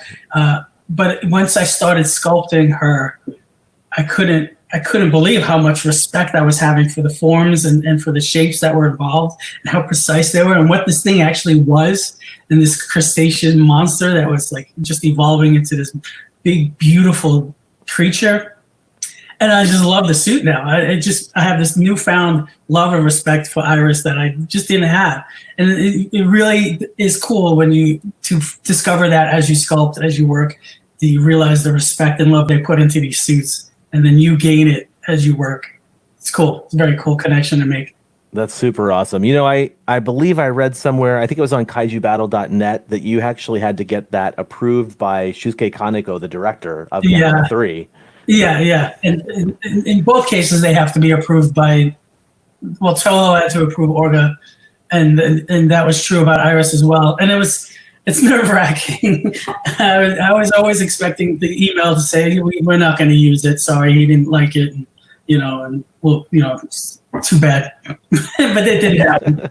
And, I'm aware there's work that's done behind the scenes to like make pieces and areas look better. It's not 100% my work. It never is 100% somebody's stuff. There's always something going on behind the scenes to make it look better. But to be able to be involved in any way, it just makes it thrilling to me. So now, how does it feel to finally be able to hold like a physical Orga in your hands from the production? That's a great question, because I thought about that so many times. When you start doing 3D artwork, that can be 3D printed. There's getting a 3D print of your stuff and then looking at that and feeling that. and then there's a toy of something that you had made. So there's two different feelings. The first time I felt the 3D print, I was pretty much in awe of it. Like, it's just to see something that you sculpted and have it in your hand and feel the weight of it. And I'm pretty sure it was either a Muto or a Thanos head that I had, and it was exhilarating. It really was. But then to get an X Plus toy of a sculpt that you made, like this is the Orga that I sculpted, and to have it and to be able to like feel the vinyl and look at the paint on it, it's absolutely thrilling.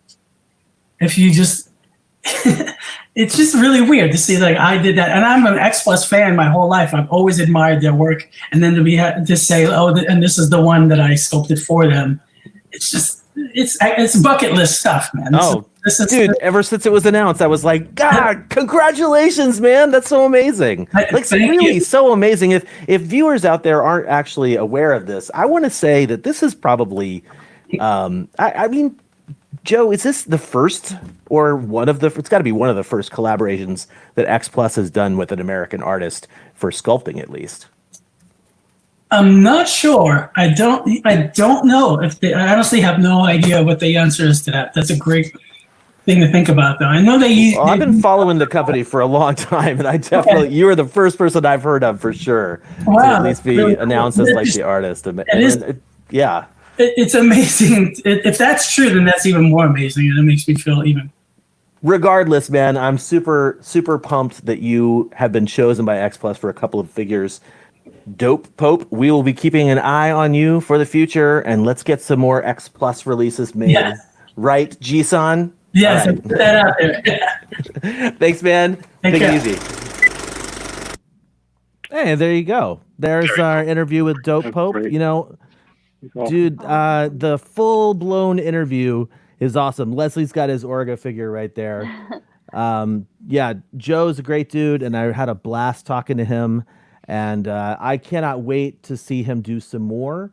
There's a couple things I wanted to show you real quickly since we didn't share them in the video because I was trying to keep it a little tight for time. A couple things Joe has coming up right now. Number one, the company that has been releasing a bunch of Godzilla stuff as of late, Mondo, is creating a Pulgasari figure based off of Dope Pope's 3D render, and it looks freaking awesome. Wow, that's great. Yeah.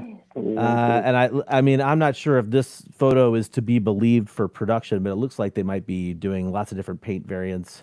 Also, Joe, in addition to doing his, in addition to working with toy companies, which in the video the full-blown video, we go into a little bit more of his custom stuff that he's done with people. He also has started creating his own sculptures specifically for digital printing. And so this is a Shin Godzilla that he came up with that he wanted people to check out. So if you are interested in following Mr. Dope Pope, I will have links in the show notes to all of that good stuff so we can continue on that conversation. And again, please do watch that full-blown video on the Collect All Monsters YouTube channel later on this week. That's going to do it for me and my segment. I think it's time for us to shift things down to Mr. David Dopko, who had a very special segment this time. Yeah, thanks, Kyle. Wanted to do something a little bit different with my segment. Wanted to hear from our viewers, actually. So what we did is we asked the viewers to send us a short video clip of a question that they may have and that they may want us, the co-host, to answer for them. So hopefully this will go well, and if it's successful, hopefully we can do this again in the future. So why don't we go ahead and jump right into the first question, Kyle?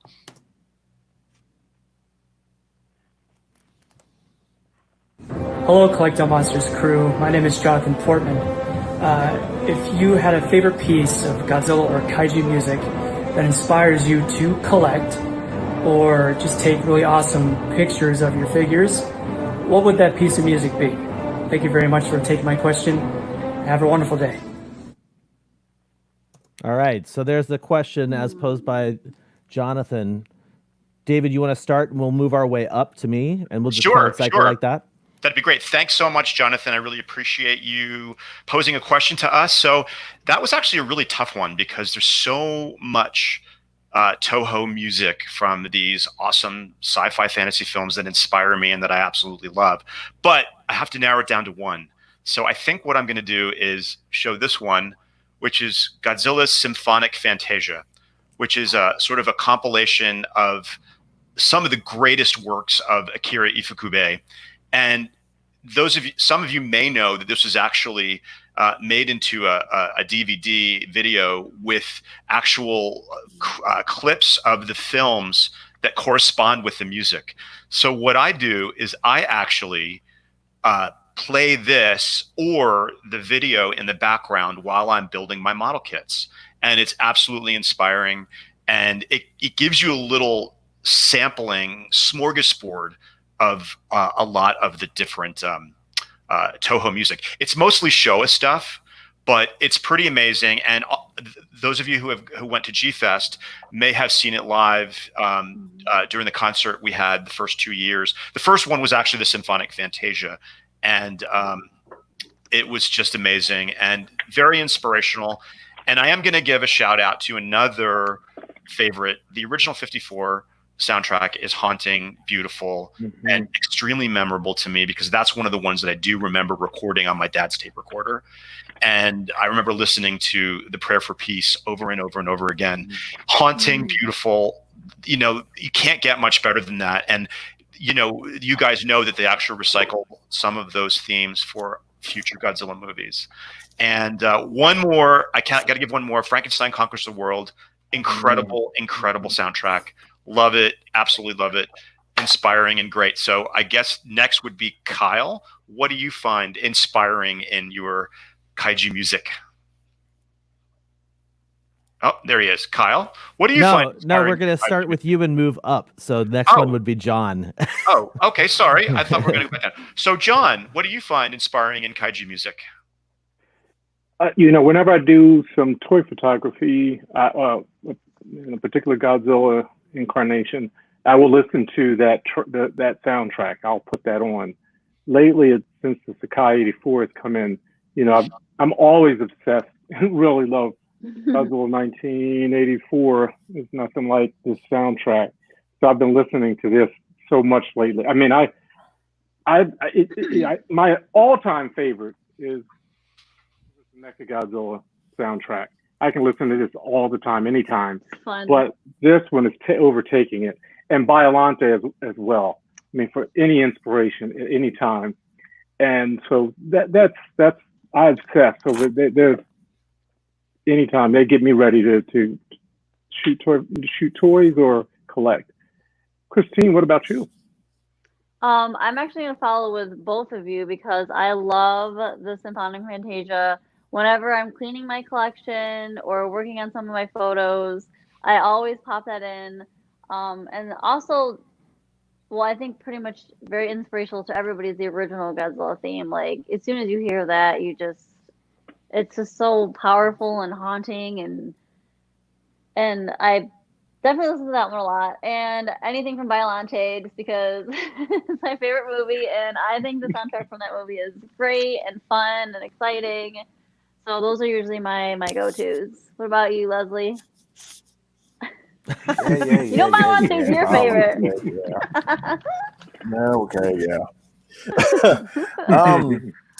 This was a tough question to answer because I love pretty much all the music from these films.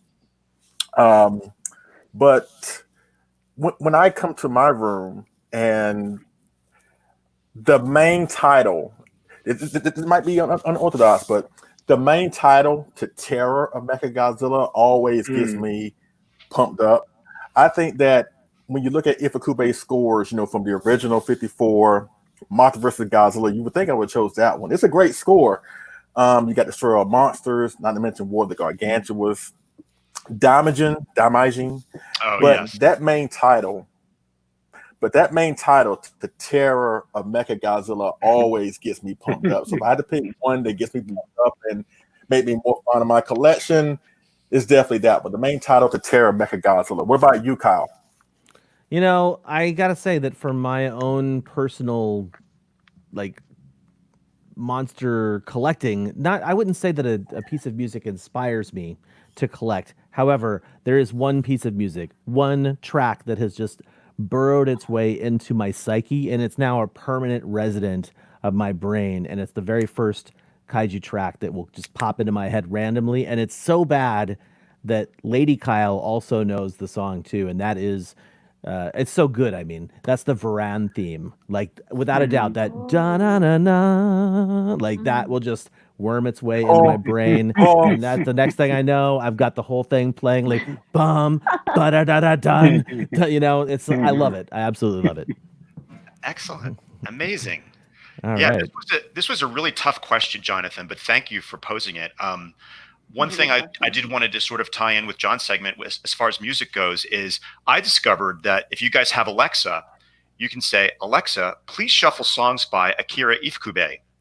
And you will be shocked at the vast amount of music, Ifukube and other Godzilla music, that is available on there. So when I'm taking a shower, you know, I'm listening to these awesome tunes, and it's from Alexa. So try it when you get home, and it's pretty cool. And one thing, there is a shout out for Heisei movies, Godzilla vs. Destroyer.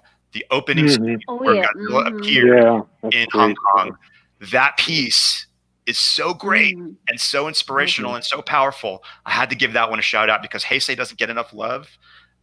It doesn't get enough love from me, so that's why I'm giving it a little right now. So yeah, this was a tough question. There's so many awesome pieces that are inspiring. They don't really inspire me to buy anything, but I just listen to them because I love them. And they inspire me to continue painting models and building models. So there's that. Okay, shall we go on to the next question, please? Yes. Hey guys, Dan Hepner from Chicago, Illinois. My question to you is, if you could have in your possession any piece of memorabilia or props from any on-screen use kaiju movies or TV shows, what would it be and why? For example, mine would be either the Oxygen Destroyer or one of the screen-used VTOL miniatures from the original Ultraman series. So, hope everybody's doing well, and hopefully we'll see you guys in here for G-Fest 2021. Later. Well, thank you, Dan, for that awesome question. And I'm going to go first. I have to agree with you, Dan. Kyle and I actually were able to see one of the original props from Godzilla 54, the Oxygen Destroyer. I would absolutely kill to have those props of the Oxygen Destroyer. Yeah, Kyle's got it right. Wow. That's the actual one that we saw that I wasn't supposed to photograph, but I did anyway. And good job. I couldn't not do it. It had to be done. Sorry, I apologize. Gomen Nasai had to be done. So Kyle actually is going to help me out with my second choice, which is the original beta capsule from the series of Ultraman, and he's got a replica there, and I would love to have that in my collection. So now I'm going to do it right. John Ruffin, how about you, sir? Now, there are many things I would love to have, like Miko's whistle from the Space Giant. But you know, there's or Johnny's watch from Johnny Sacco and his flying robot. But for me, from Godzilla, it would be the most powerful pipe. You know, give me the pipe. I'm Popeye, but give me that. So that's it. There's so much to choose from, because who would not want to have this, King Caesar statue? But yes. Christine, what would it be for you? I mean, what prop? Yeah, there is a lot of things that I would want, but the thing that I always fell in love with is the mechanical puppet they use for the '89 Godzilla for the close-up shots. Oh, wow. I would love to have that. It was like the chest up puppet where they can move his eyes and his mouth and all that. 100%. I would want that. Or the 54 puppet from the original movie. That would be cool. Oh, yeah. That was a great question. I'll use Leslie. Oh, stop! Leslie, you know those are good, awesome props. Like soldiers.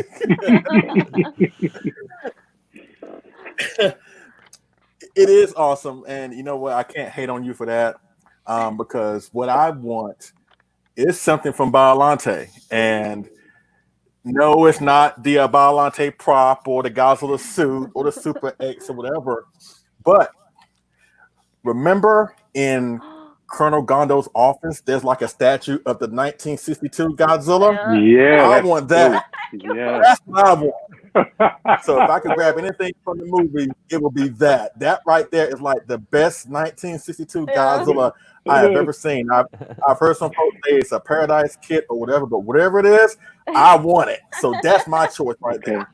Well, the good news Kyle, is what about you could probably have that by figuring out exactly what kit that is and then paying someone like David to build it up for you. Yeah, you know who has that kit, Wesley? Steve Sarajoli has that kit. Oh wow! That thing is so amazing. Like every time that scene comes on, I'm drawn. To that. I don't care what the actors are saying or anything like that. I'm just drawn to the 62. I'm like, that's like the best 62 I've ever seen, and I want it. And I was like, but it's kind of funny. It's kind of funny because in the Heisei period, they don't acknowledge the Showa series, but yet the 62 Godzilla. Never mind. Kyle, go ahead. All right. Okay. So I will say just real quick, just to highlight a couple of answers here real quick. Godzilla Train 1090 wants an actual 84 suit. Good luck on that. Probably doesn't exist anymore. King Ghidorah flying prop from Godzilla versus Gigan might actually exist, Sam. And I'm gonna say that because while everybody in this show wants a freaking oxygen destroyer, there are only two in existence, real ones. And so real ones meaning screen use props. So I'm going to be a little more, generous and let someone else have the oxygen destroyer because I am going to choose the one thing that just blew me away from the Godzilla exhibit that David and I went to, and that is Gigan's buzzsaw belly, baby. Yes. Yeah, man. Awesome. I saw that hanging up and I was like, oh my God, that's so cool. If I could walk out of here with one item, that would be it. It's so awesome. And I will actually just pimp this Hail to the King perk for anybody that was a member of this level. This was one of the very first books I ever saw that featured like props, featured being because I made it, but featured props and suits at really big sizes. So now finally Japan's catching up and they're realizing that they shouldn't print photos that are the size of a postage stamp if they want people to see what they're talking about. But yeah, that's what I would want is the buzzsaw belly from Gigan. Very cool. That exhibit was one of the highlights of my collecting journey to see those things. And John, I know you like Sea Monster. They had the Yalen ship from Sea Monster. They had the subway car from Destroy All Monsters. They had the train car that Kong picked up. It was like one thing after another, which was just like gold. So anyway, we can go on about that for another whole segment. But wait, one sec, because Uncrazymatic says he likes the actual scripts. Well, dude, they had so many scripts on display at that event. It was amazing. Sorry. They did. They had a whole section of just scripts, and you wouldn't realize this, but the covers of these scripts were actually works of art themselves. We'll see if I can post a photo of that again, which I wasn't supposed to take in the Gods and Monsters photography group, so you guys can check it out there if I can find the photo. So yes. Can I mention something about script? Gojira, a shop in Japan. When I went a couple times, they had Ultraman scripts available. Original scripts. They ranged anywhere. I mean, I wanted one. I was going to drop $1,000 to get one. But what episode was it? I can't recall. But I just it doesn't matter. Yeah, it doesn't matter. You just throw out a name, John. It doesn't matter. I'll take anyone. I'll take anyone. All right, so let's move on to the next question from the viewers, please.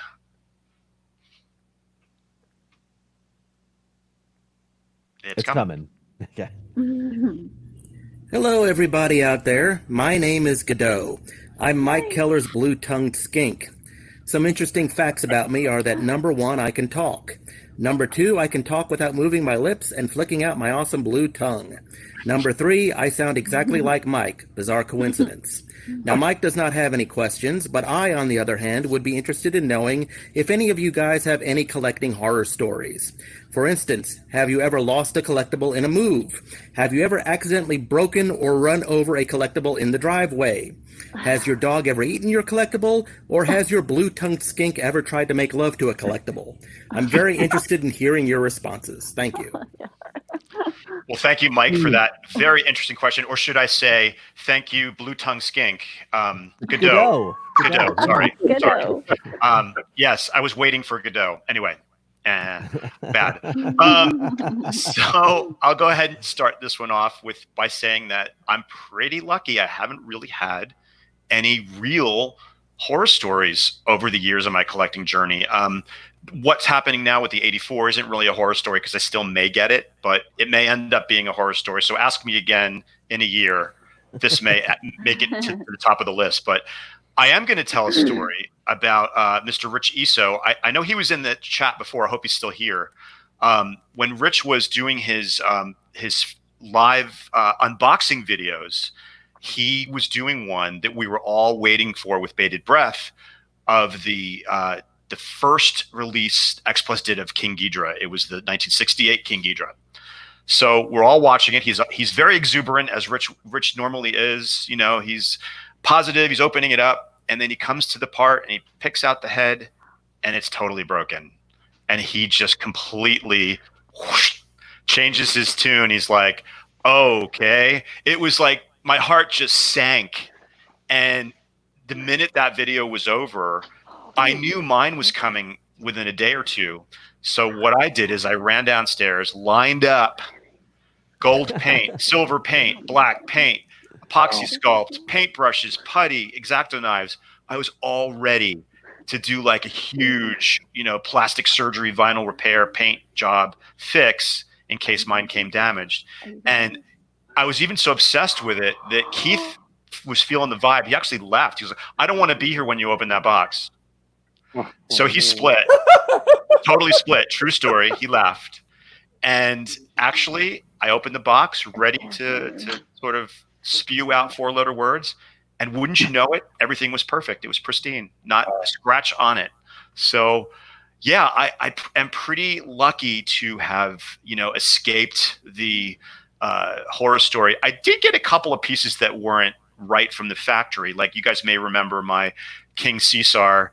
The jaw was completely askew, and I had to fix that. I had to remove it and fix it. But and this is back when I didn't have as much confidence as I do now, so I was really kind of scared about that whole process.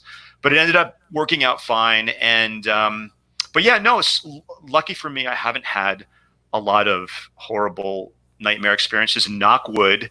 How about you, John Ruffin? Oh no, I have a story I never shared. It's from a couple of years ago. It's really bad. Growing up, one Christmas, I got the Rodan from Mattel. Yes. And I've had it ever since. And I had it up on my shelf a couple of years ago. And I just was trying to, bring it down, and it went for a flight. Oh, God. Oh, no. Back of it cracked and open. It was almost pristine. Oh no! I have no!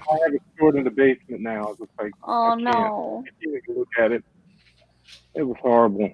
I mean, that's a prized possession. But was he able to be repaired ultimately? Well, it's the where you put the fingers in the back. The hole is cracked. So I didn't even. It's cracked. It's not completely. But I'm like, no. Oh boy. Yikes. I just was done. Way to bring your room down, Mike. I know.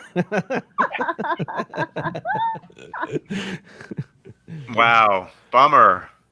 Yeah. I messed up. Man. Well, Christine, I hope you don't have one worse than that. Do you have any horror stories?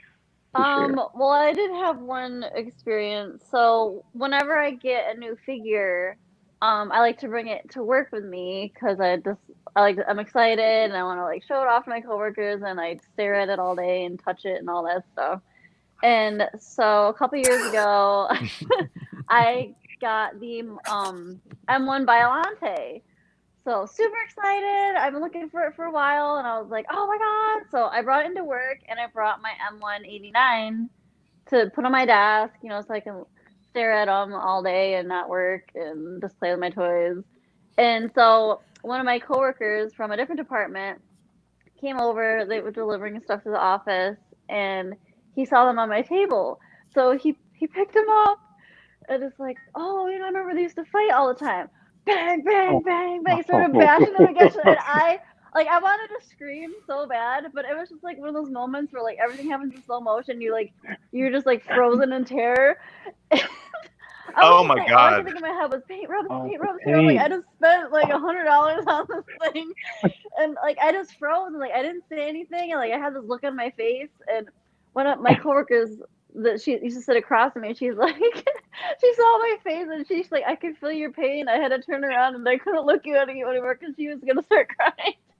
But he laughed, and I was just like sitting there shaking, like what just happened? So I like grabbed him, I like looked him all over. So after that, like I didn't really bring them in as much anymore, but I was just like horrified, and like I wanted to scream out, like no, but like I'm like, what do I do? I just like sat there frozen, like. Oh my God. So was it like the kid from Final Wars, Christine? That was my horror story. Was it like the kid what from Final Wars? What you got going on, Leslie? David. Like, oh God, I can't. That kid from Final Wars. I was like, no. Terrifying. Let's see. For me, knock on wood, I haven't had any bad horror stories. Like I've got my figures in good time. Nothing has ever been lost. I've never been ripped off. However, this involves my X Plus 30 centimeter Mechagodzilla 1975. And sometimes I reshuffle monsters in certain places, just to freshen things up here in the room. And I have my Terra Mechagodzilla set up with Titanosaurs, Godzilla, and Mechagodzilla on like this shelf. It was like an open shelf or whatever. And I put some boxes behind it. And I put a Rodan figure on top of the box. And he's directly over Mechagodzilla. You kind of see where this is going, right? You kind of see where this is going. So I come in one day and I see Mechagodzilla on the floor, Rodan on the floor, because Rodan always falls off. He always tipping over with his drunk behind. And when Mechagodzilla is on the floor, his right hand, 3 of his missiles were broken. No. And I was like, oh my God. The story gets better. Trust me. So I was like, okay. So I find the pieces, the missing pieces, the broken pieces, I should say, and I got some super glue. I'm just going to super glue them together, right? I don't know why I did this like this, but as I'm trying to put the pieces back together again, I'm watching Terra Mechagodzilla, ironically, while I'm doing this. I'm not really focusing on this because I'm focusing on the action. So his missiles are kind of crooked, like he's throwing up gang signs.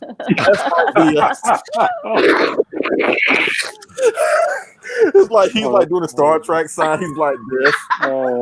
So all my S collectors out there, if you have a Rodan, do not put him over anything. He will come toppling down and destroy what's underneath him. Trust me when I say that. So that's my horror story. You're gonna call it one. All right, Kyle. What about you? I'm pretty thankful that this is the worst horror story I have, and it's like that always my horror story has a silver lining at the end. Basically, the only times I've ever had issues with my collection that would evolve into a horror story were because I, at one point in my life, was trying to be a collector when I did not have the money to be a collector, and so I was mostly collecting within my means, but every time the bills would go through, eventually something would come up, and my wife at the time would be like, "Oh, hey, we're broke and we need money." And so for a couple of years, there were times where I just had to like pull up my britches, dig into the collection, and be like, "What can I get the most amount of money for fastest?" and not like hang myself because I'm having to get rid of this. None of them I would ever. Let's be honest, all of this stuff is stuff. It's material objects, and while there are many pieces in my collection that I feel like I could never live without, I'm sure I could live without the entire thing if I had to.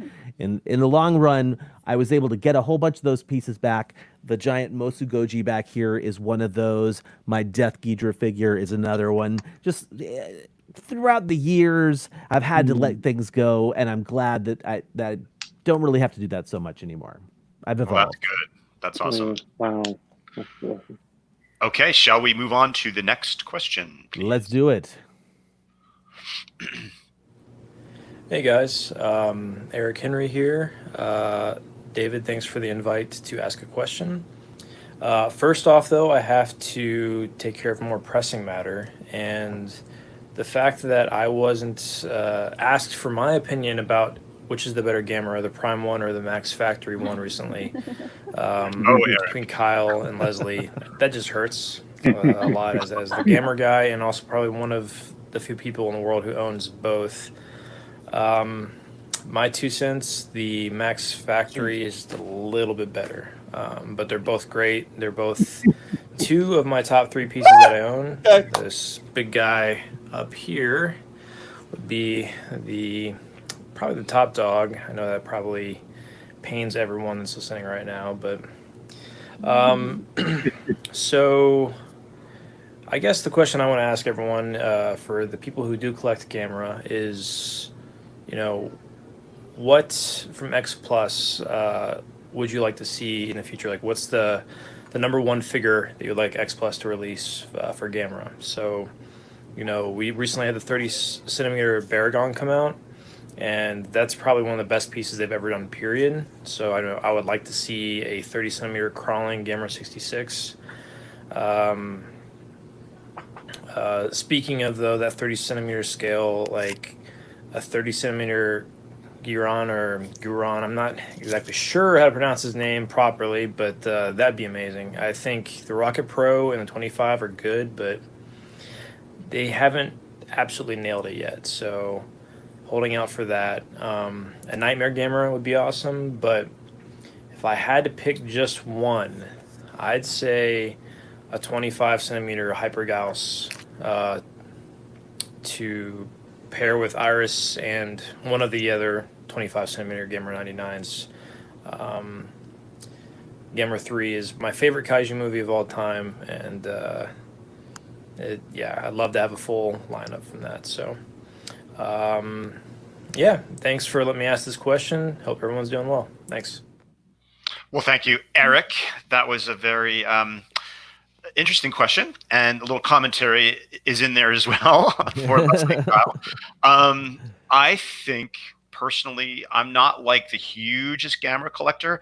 I do really like Gamera, believe it or not, and I'm going to have to agree with Eric. I would love to see probably X Plus do a 30 centimeter Nightmare Gamera, because I did see one in Paul Romero's collection. It's a resin model kit, and Kyle reminded me it was probably Altier G1 that did that kit. It's absolutely spectacular. It's badass. It's vicious. It's mean looking. It's a great piece. I would love to see that X Plus do one of those. And one other thing that I thought would be pretty cool, I know there's a Resin Chef version of this particular item. It's the baby Barugon hatching from the opal. I think that would be really cool. And maybe if they do a third Barugon from Gamera versus Barugon, the Rick Extra could be that opal with the baby Gamera, a baby Barugon hatching from it. I think that would be pretty cool. So, yeah. How about you, John? I mean, I love Gamera growing up. I don't collect as much Gamera now, figures and all, but it would be kind of cool. I would love to see maybe a gigantic Gamera with covered, when he took on Legion, just. Oh, at the end of the movie when he's like covered in glitter, he has the chest opened up. Well, when he was in battle with all those many Legion, just covered up. Oh yeah, totally, yeah. It's so at the very beginning in Sapporo. Yeah. Oh, that would be cool. I know X Plus did one already. They did a 25 centimeter. They did a 30 centimeter Gamera 2, and they made a separate set of the Legions that you could purchase separately. Correct. Yeah. Oh. But it's not like one figure that you could get that had like the Legion swarm all over Gamera. Yeah. That's true. We actually saw it at X Plus HQ, which is pretty awesome. And I'll send you a picture, John, in a later date, so you can see what it looks like. Awesome. Christine, how about yourself? Okay, so Eric, you're probably gonna hate me, but I have only seen like one Gamera movie. It was the first of the Heisei Gamera films. I thought it was awesome. I want to watch the rest of them. So I can't really give an opinion I would like to see because I have only seen one movie and I'm just getting into the Gamera universe. Sort of. Eventually I will get there, but yeah, sorry. I guess maybe everybody keeps talking about Nightmare Gamera, so yeah, let's one of those. We get a 30 centimeter Nightmare Gamera. Right on. How about you, Leslie? Leslie's disappointed, I can tell. I'm sorry, okay? Leslie's going to need a minute. Leslie needs a minute. Okay, all right. I got myself together. Because now I'm fine because there's a lot to unpack. I'm gonna try to unpack it in like a small frame here. First off, Christine, if you want a crash course in Gamera, look no further than August when the Blu-ray box set of every Gamera film with the contribution of our fearless leader Kyle from Gamera 2 get that set. And from what they're talking about, it might even surpass the Godzilla Criterion collection. So if you want a crash course, I mean, might definitely. It might. I mean, I haven't seen it yet, so I can't really say, oh yeah, it's gonna be better because that's not fair. It has the potential. I understand that. Well, I mean, let's just put it this way: in terms of the Criterion Godzilla set, not to pimp the product I was on, but in terms of the Godzilla Criterion set, you get one version of each movie. Most of the time, it's not even the dub. You only get the English subtitle Japanese language version. With this Gamera set, they're including every single movie from every era of Gamera and every single version that is available for them. And I know that includes all of the English language versions too. So I'll pick that up. So pow. And also, but also at the same time, I mean, I love the Criterion Godzilla collection. Yes, it could have been a little bit more than what it was, but the edge on it with the Gamera is like they included in every Gamera film. The Heisei Godzilla films, the Millennium films didn't come with the Criterion set. Criterion set this time, but with the Gamera, you get everything, the whole kit and caboodle. So, like I said, Christine, or anybody out there who's not familiar with Gamera, please get that set. If for nothing else, get it for Kyle because his contribution already makes it a must buy for me. Secondly, Eric, you're wrong.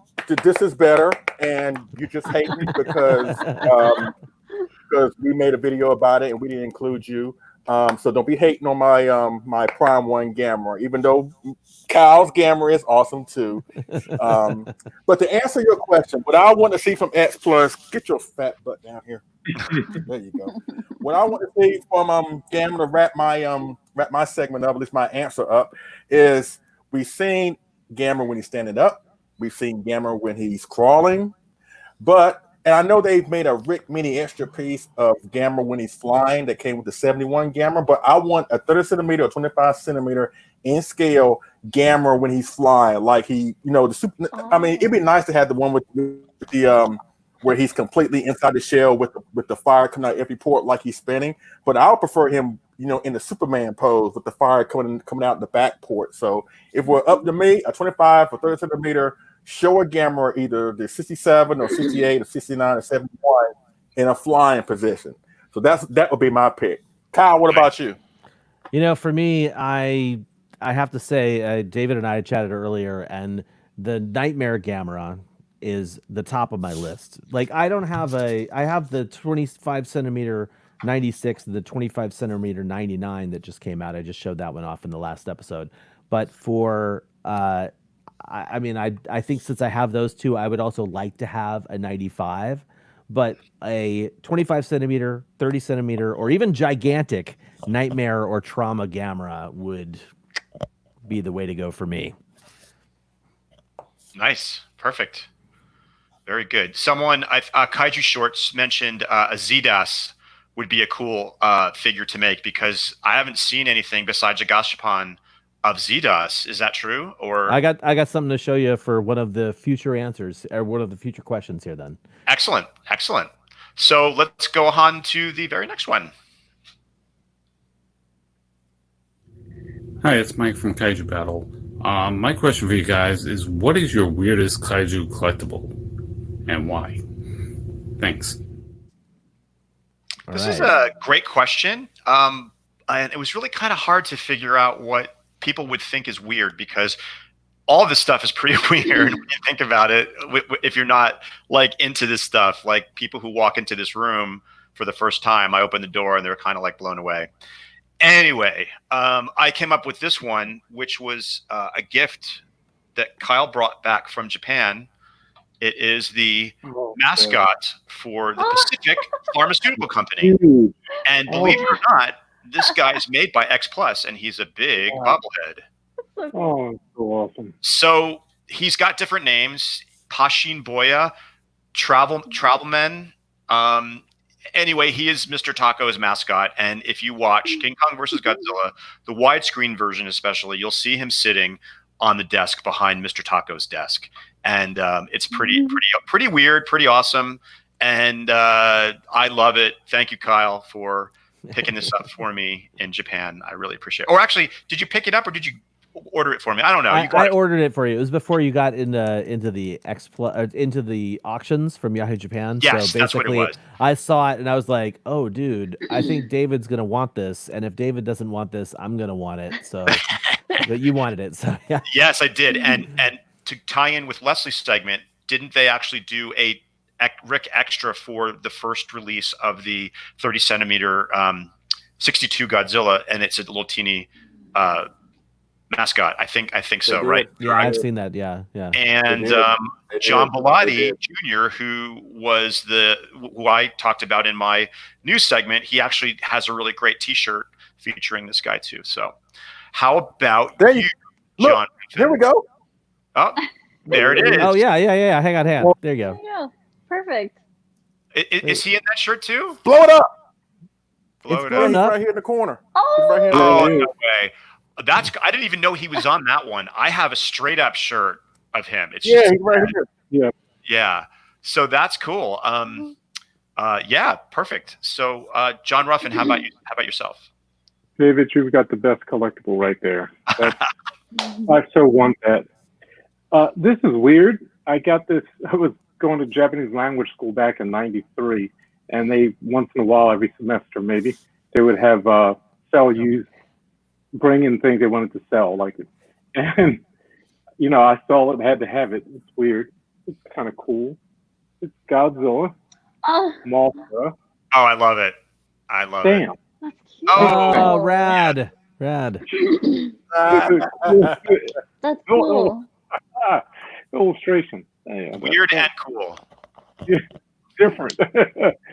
Oh goodness, Christine, what in your collection is the weirdest? Well, I don't really have anything that's weird, I would say, but I have a couple different things. But my favorite thing that I have, I guess maybe it's kind of weird, is the Godzilla, I guess, drink pour. You could put like a beer can or a can of soda in there or something, and then when you pour it, it comes out his mouth, and I can hear it. Oh yeah, that's great. That's great. Actually, I've been looking for this for a while, and I got it from my friend Carlton. He had a bunch of these, and he sent me one, and I was like, "No way!" And look, it says Godzilla juice. Yeah, that's great. So you just pour it, and it comes out of Super his mouth, cute. and he roars. Oh, that Love was really it. neat. I love that. Outstanding.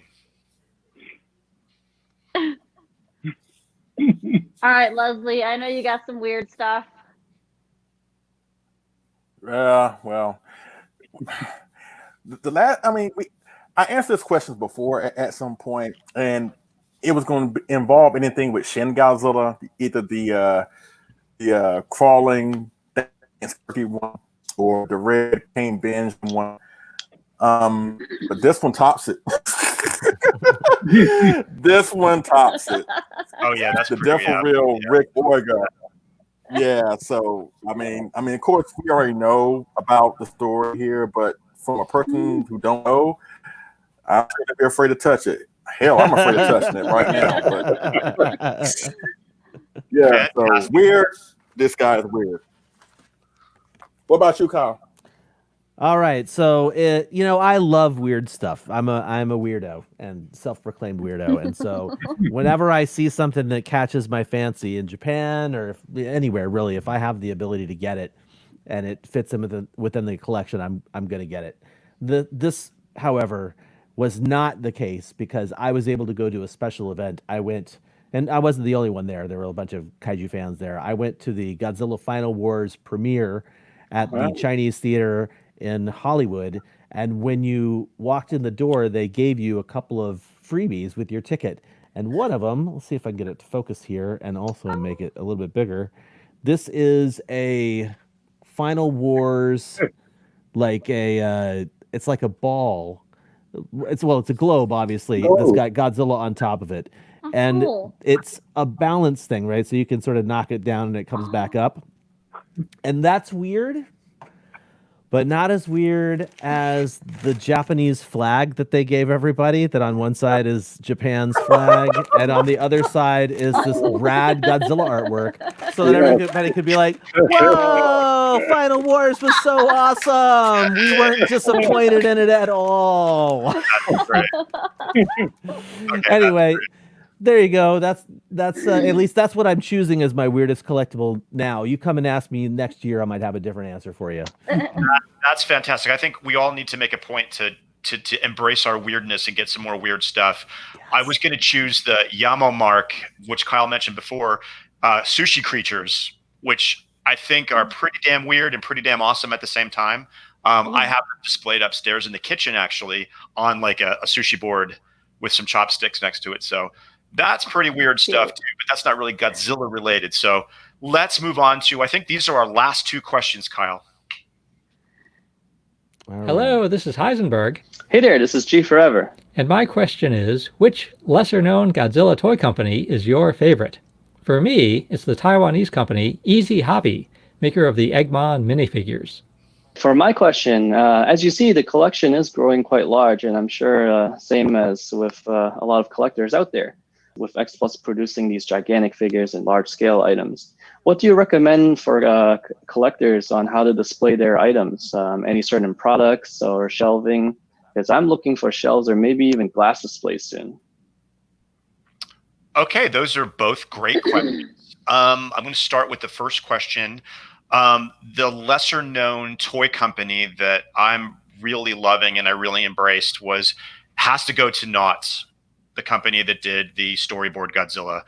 And they had one-day license, and they produced the Godzilla in two different forms, the unpainted red version, which Kyle and I have, and then the painted version, the greenish painted version, which was super, super, super collectible, super, super, super popular, and super, super, super awesome.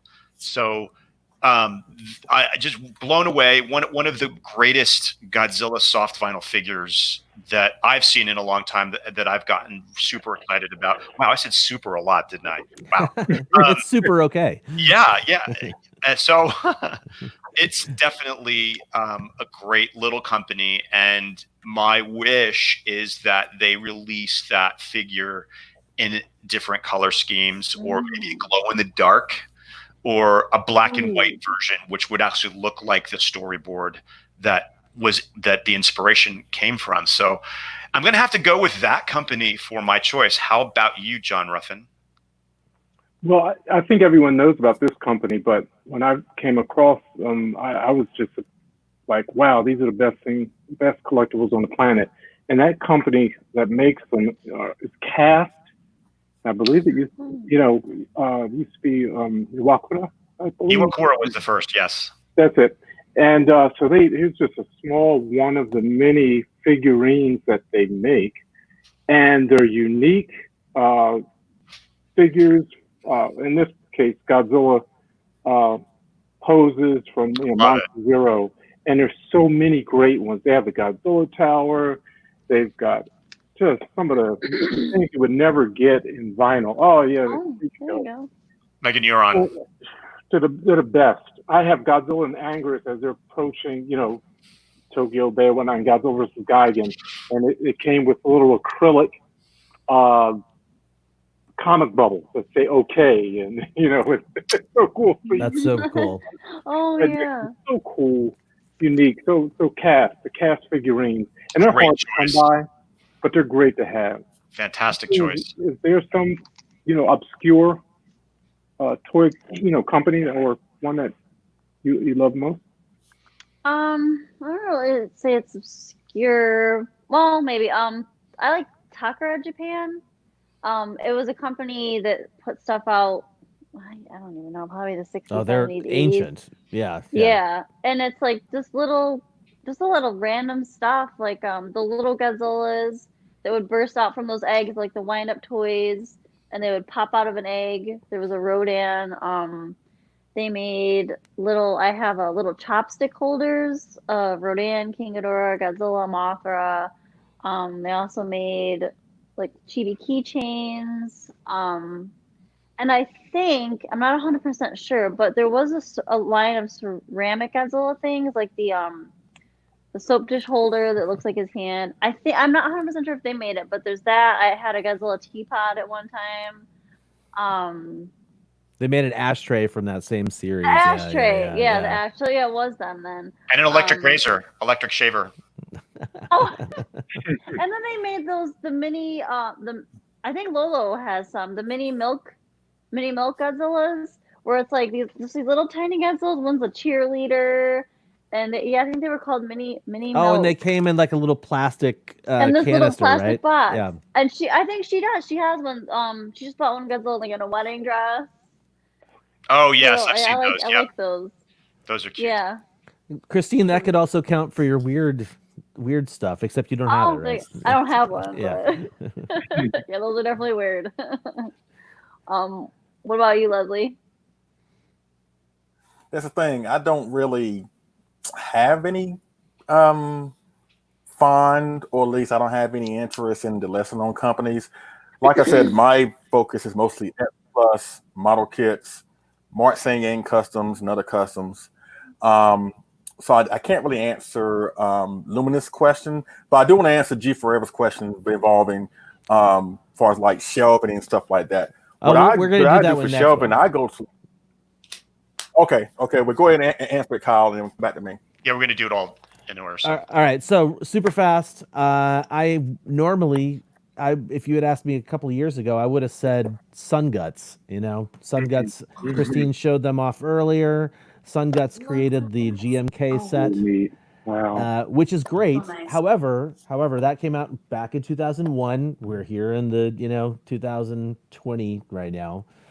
They also created a bunch of these sort of like Baragon suit figures. So they made Pagos and Naranga and Negora, that's not right. Anyway, they made a whole bunch of these, so they just basically have to swap out the head and change it to a different monster. But if not for that alone, I also love that company because they make yokai figures. Oh, wow. Yeah, and I think actually shout out to John Bellotti for picking this up from Little 5 Points Fest, and then this is another little yokai too.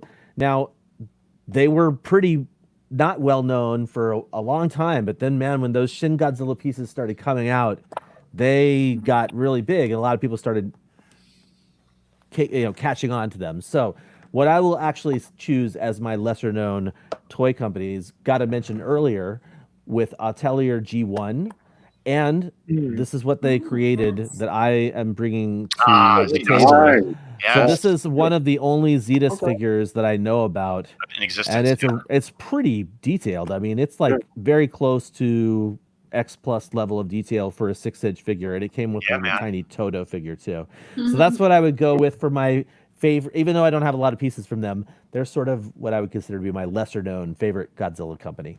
Perfect. So let's quickly go on to the next question, which is a question about shelving and things to display your collections on. So basically everything in my collectible room is on shelves that I bought at a place called the Container Store. And I know that it's a company that exists all over the country, and they do have an online catalog that you can buy stuff from. I don't know the exact name of the shelving units, but they're really easy to assemble, and it's basically nice to. They're nice and deep, so you can fit figures with long tails on them. As far as displaying gigantics, I'm still trying to figure that one out myself. I've got some on the floor. I've got some, in the other room, and I've got some like squeezed in on the top of one of the shelves. But check out the ones at the Container Store. They have a selection of great shelving. Plus, I have one glass shelf from IKEA. IKEA is a great place. I'm sure many collectors actually purchase a lot of shelving from IKEA. They're inexpensive and relatively easy to assemble. So how about you, John? Any shelving and display suggestions? Yeah, I'll pick up where you left off with IKEA. I love going to IKEA and looking for new shelving. For my main shelves, these behind me, these are the IKEA floating shelves. And you can get them in a couple different lengths. And they don't show, there's no bracket, but you have to install it, into joists, and then it just pushes on and holds up to 45 pounds, but, holds vinyl very well. So I have 5 behind me, 3 over here, and another 5 on the other side. And $19 each, but it's worth, for display. What I love about IKEA and their products, they coordinate them. And so if you get white shelves, standing shelves or something, you can maybe find something else that coordinates with it. And from season to season, they kind of change up. Now I have a curio, and it's not in my Godzilla room. I have like my Ultraman and really different tokusatsu collectibles in it. But it was this really cool curio. And it came in red, white, and I think, and I have the gray or silver. Nice. Really cool. I wish they would come back and do that one again, but they have another one now that's just primarily glass. And this, I think it's cheap as like $60, but they're really, really cool, convenient, and easy to put together. And again, you can go back and find other pieces, other shelves, and other things for display. I have white carts, and they have these other shelves you can mount on the wall, or you can put them on the floor, or you can turn them upright, and use them in different directions. Really cool. And then they have some that you can mount cubes that you can mount on the wall and do all kinds of cool stuff. So IKEA, I think a lot of us would recommend IKEA, but that's definitely works well. Christine, do you have some shelving recommendations or storage recommendations? IKEA. All the shelves that I have in my room are all IKEA. The 3 that I like that are my favorite are that's called Kallax, Kallax. Yep. It's like 8 cubes, and you can have the shelf standing upright, or you can have it long horizontal. So then you can put more figures on the top. I have 2 of those. I like the DTOF shelf, which is the enclosed glass case. So that's great if you don't it keeps your figures clean, so you don't have to clean a lot of dust or anything off them. And then I have the Vitz shelves, which are just long, elongated shelves with glass bottoms. And I like using those to display my my X Plus collection, because you can fit about 4 or 5 X Plus, the 30 centimeters per shelf. So I think I've got probably like 20 or 30 X Plus figures crammed into one of those. So yeah, definitely recommend IKEA. And like John said, easy to put together, simple instructions, cheap. My D12 shelf I think was like $80 maybe. So definitely recommend those, 100%. And you can also get my headphones died, so I missed some of you guys. I don't know if anybody recommended plastic risers. I know Right. Jessica Etchels uses plastic risers. You can get them on Amazon, like a 5-pack for like $20. So that definitely helps to give a little more depth to your collection if you have a lot stacked up, and you can definitely cram a lot more onto a shelf if you have the risers. That's a good idea. I definitely need to do plastic risers on mine for sure. Oh yeah, me too. Me too. I'm going to do that. I'm absolutely going to do that. A mess. It's a mess. I gotta clean up. You got any recommendations, Leslie? For me, like I was gonna say, I actually go to Walmart and Target and buy stuff. From Target, actually from both, I think you get these shelving or at least these displays called Room Essentials. They're like maybe like $20 to $40 that you can really build yourself, which is what I prefer, quite frankly. And like this one, for example, this I bought for Walmart for like maybe $20, $25. And I've got this maybe 2 or 3 years ago. So, and it's real sturdy.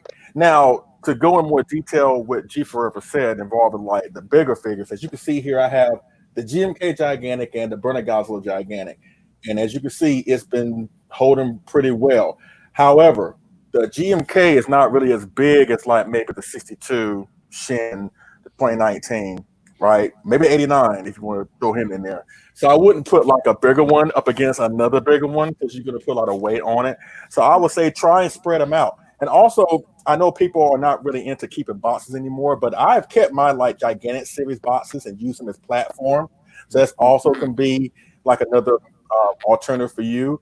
And they not only serve as platforms, but if you get tired of like the regular size 30 centimeter and 25 centimeter boxes and you want to keep the artwork, take them off, store them inside the gigantic series boxes, tape them up, and you can use that once again as like a storage / platform.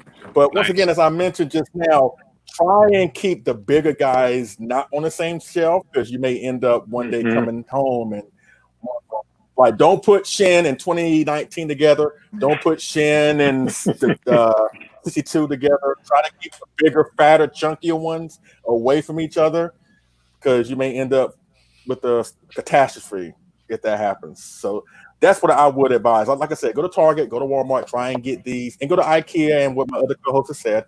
But if you don't want to go that far with IKEA and other places, just go to your list, Walmart and Target. Look at what you need. Look at your collection, what you want to put in there. Plan your attack, basically, and get the best shelving that is best for you. And that's what I would advise everybody here. What about you, Kyle? IKEA, to echo everyone else. Basically, this entire room, I'm not going to do a camera spin, but basically, it's all Calyx or Detolf. Calyx, Detolf, Calyx, Detolf. I mean, basically, I sort of chose those two styles as the aesthetic that I wanted in this room.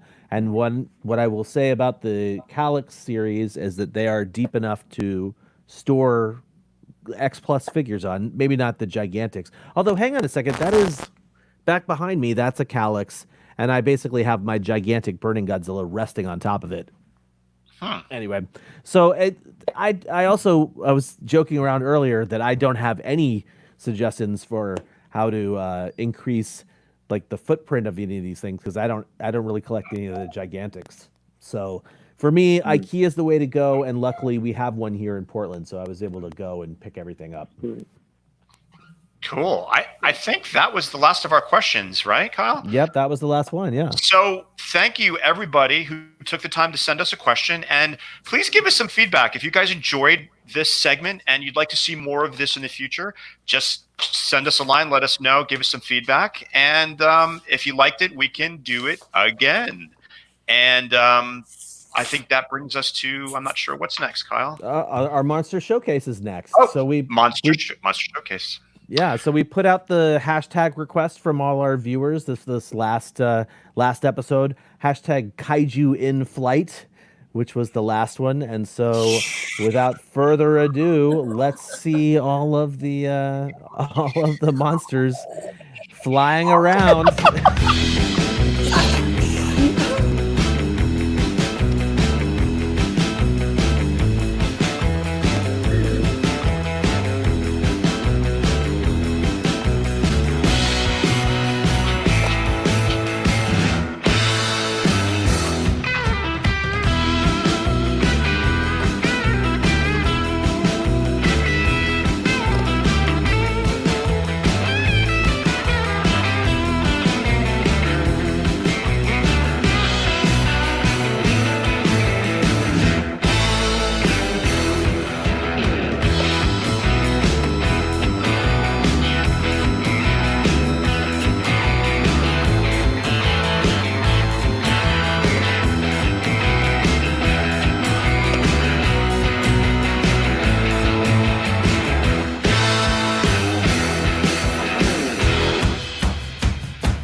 All right, Fantastic. there you go. Awesome. Another Awesome stuff, successful. Yes, another successful one. So, so what I wanted to do is introduce the next hashtag to you guys, and what we're doing is hashtag Kaiju Selfies, and the reason we're doing that is because this next episode is kind of going to be like what we're, like I said at the top of the show, we're going to be sort of trying to replace the G-Fest experience. So what we want to do is we actually want to see Kaiju Selfies because we want to have it kind of be like we're there all together in this episode. And so because of that, I thought it would be kind of fun to showcase a couple of our photos that I just said, hey guys, let's take some Kaiju selfies. Show them all how it's done. So here's Christine's option, David's, John's, mine, Yes. and then Leslie's to finish it all off. Leslie, did you have a message that went with this photo? That's gold. That's gold. My message is all the fans out there that are upset over the news of what happened last night with Godzilla vs. Kong being pushed back to 2020. You can always go back to the original. So life is not that bad. So let's just let's not dwell on that. It sucks. I get you, ladies and gentlemen, but you got 35 other awesome Godzilla films to tie you over until 2021. So keep on keeping on, people. Kong's still gonna win, but hey. That's right. Or not. We don't know, Leslie. We just don't know.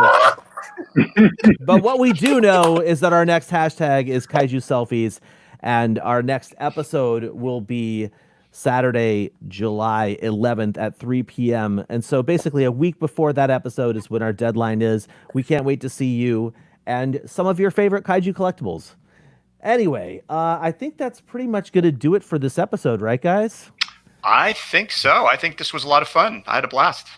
All right. So, if everybody in my co-hosts list will prepare themselves, until next time, our planet may be doomed. Our Earth devastated.